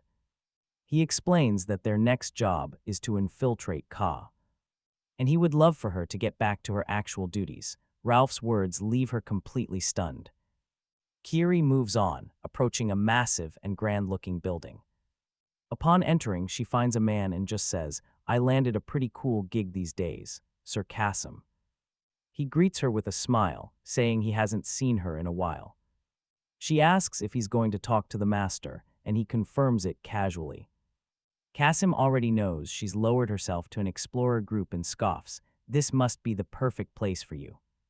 He tells her to go ahead because the master is waiting for her in the office. Kiri arrives on a balcony and finds her master. The man with his back turned asks her straight up, do you want to quit? Kiri says she can't explain the problem right now, but the master immediately cuts her off, and when would that someday be? He then orders her to report back every 3 weeks on what's happening in that explorer group. You and I both know what this means, she's a spy. The master reminds her not to forget her discipline or her position as an eternal knight of the Signas. All right, let's jump back in. Kiri is telling Ralph she refuses to go back to her master.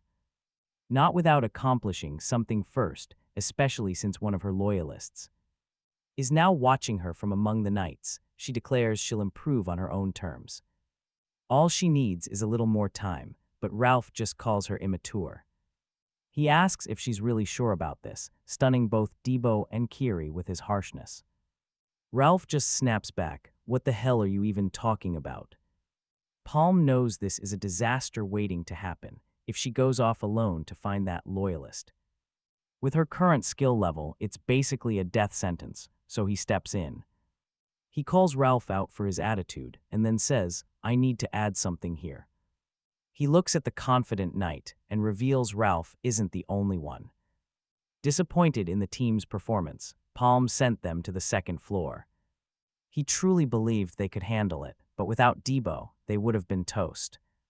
Ralph argues that the Snow Yeti was no ordinary monster, but Palm just stares him down. Oh really? And now, pay attention. Palm is about to drop an absolute bombshell. I've hunted a Snow Yeti all by myself. The revelation hits them like a truck. Ralph, Kiri, and Debo are in total shock, jaws on the floor. He clarifies this was before the regression, and that he would have easily wiped the floor with it if everything had gone according to his original plan, but he had to change everything. Why? Because Kanya's assassins were way tougher than he ever expected. Ralph immediately calls him a liar. How could you possibly do that? When you were just a slave, Palm doesn't even flinch. Don't believe me. He steps closer, voice low. Want me to prove it? Ralph immediately backs down. There's no need, but then he gets defensive. So that means you don't need me either. The kid just cracks a little smile. Then he gets serious, warning the group. They all need to get stronger and fast. The next raid is only 1 month away. And his training method is going to be brutal. Violence is the only way. Meanwhile, in a much darker room, let's check in with what the other side is plotting. Beiju reports that their spy failed, and the whole negotiation was likely a trap. Iran, sitting beside her monstrous beast, just murmurs a single name. Gaffer, she says they haven't been a real nuisance yet. And that getting rid of them will be simple when the time finally comes. Iran claims their only real enemy is the Maple Association, a fight with merchant unions. Shouldn't require help from her superiors, but still, she has a bad feeling. Did he do all this with just Gaffer's support? Beiju offers no response. Silence, Iran gives her next order. Get me more info on Gaffer. And just like that, Beiju vanishes into the shadows to carry out the command. As he leaves, Iran is left thinking about one person, and one person only, Palm. She hopes he proves to be a worthy adversary, someone actually worth her time. Back in a sunlit forest, the brutal training has officially begun. Ralph immediately hits the dirt. Kiri is totally confused. What kind of magic are you even using? Palm just walks over with a sly grin. What's the problem? Then he issues a challenge. Land just one punch on me. He leaps, effortlessly dodging every single one of their attacks.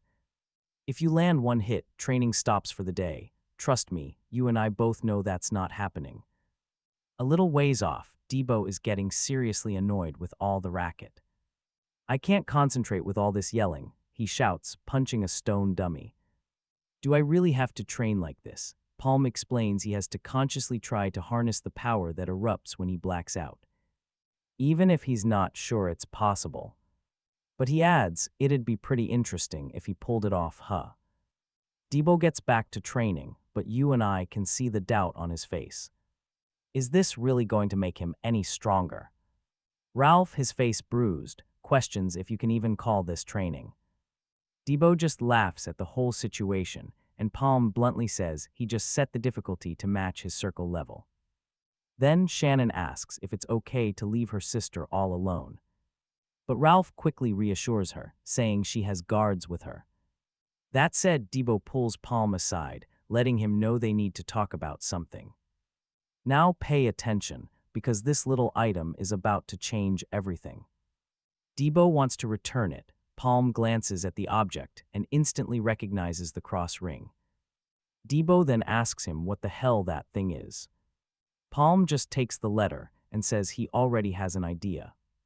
He tells Debo he'll sort everything out and tells the kid to get to bed early. And then Palm warns him, starting tomorrow, De will also be joining this training. Later in a forest clearing, Kiri is training all by herself, unleashing powerful blows with her sword. Completely exhausted, she stops for a moment just to catch her breath.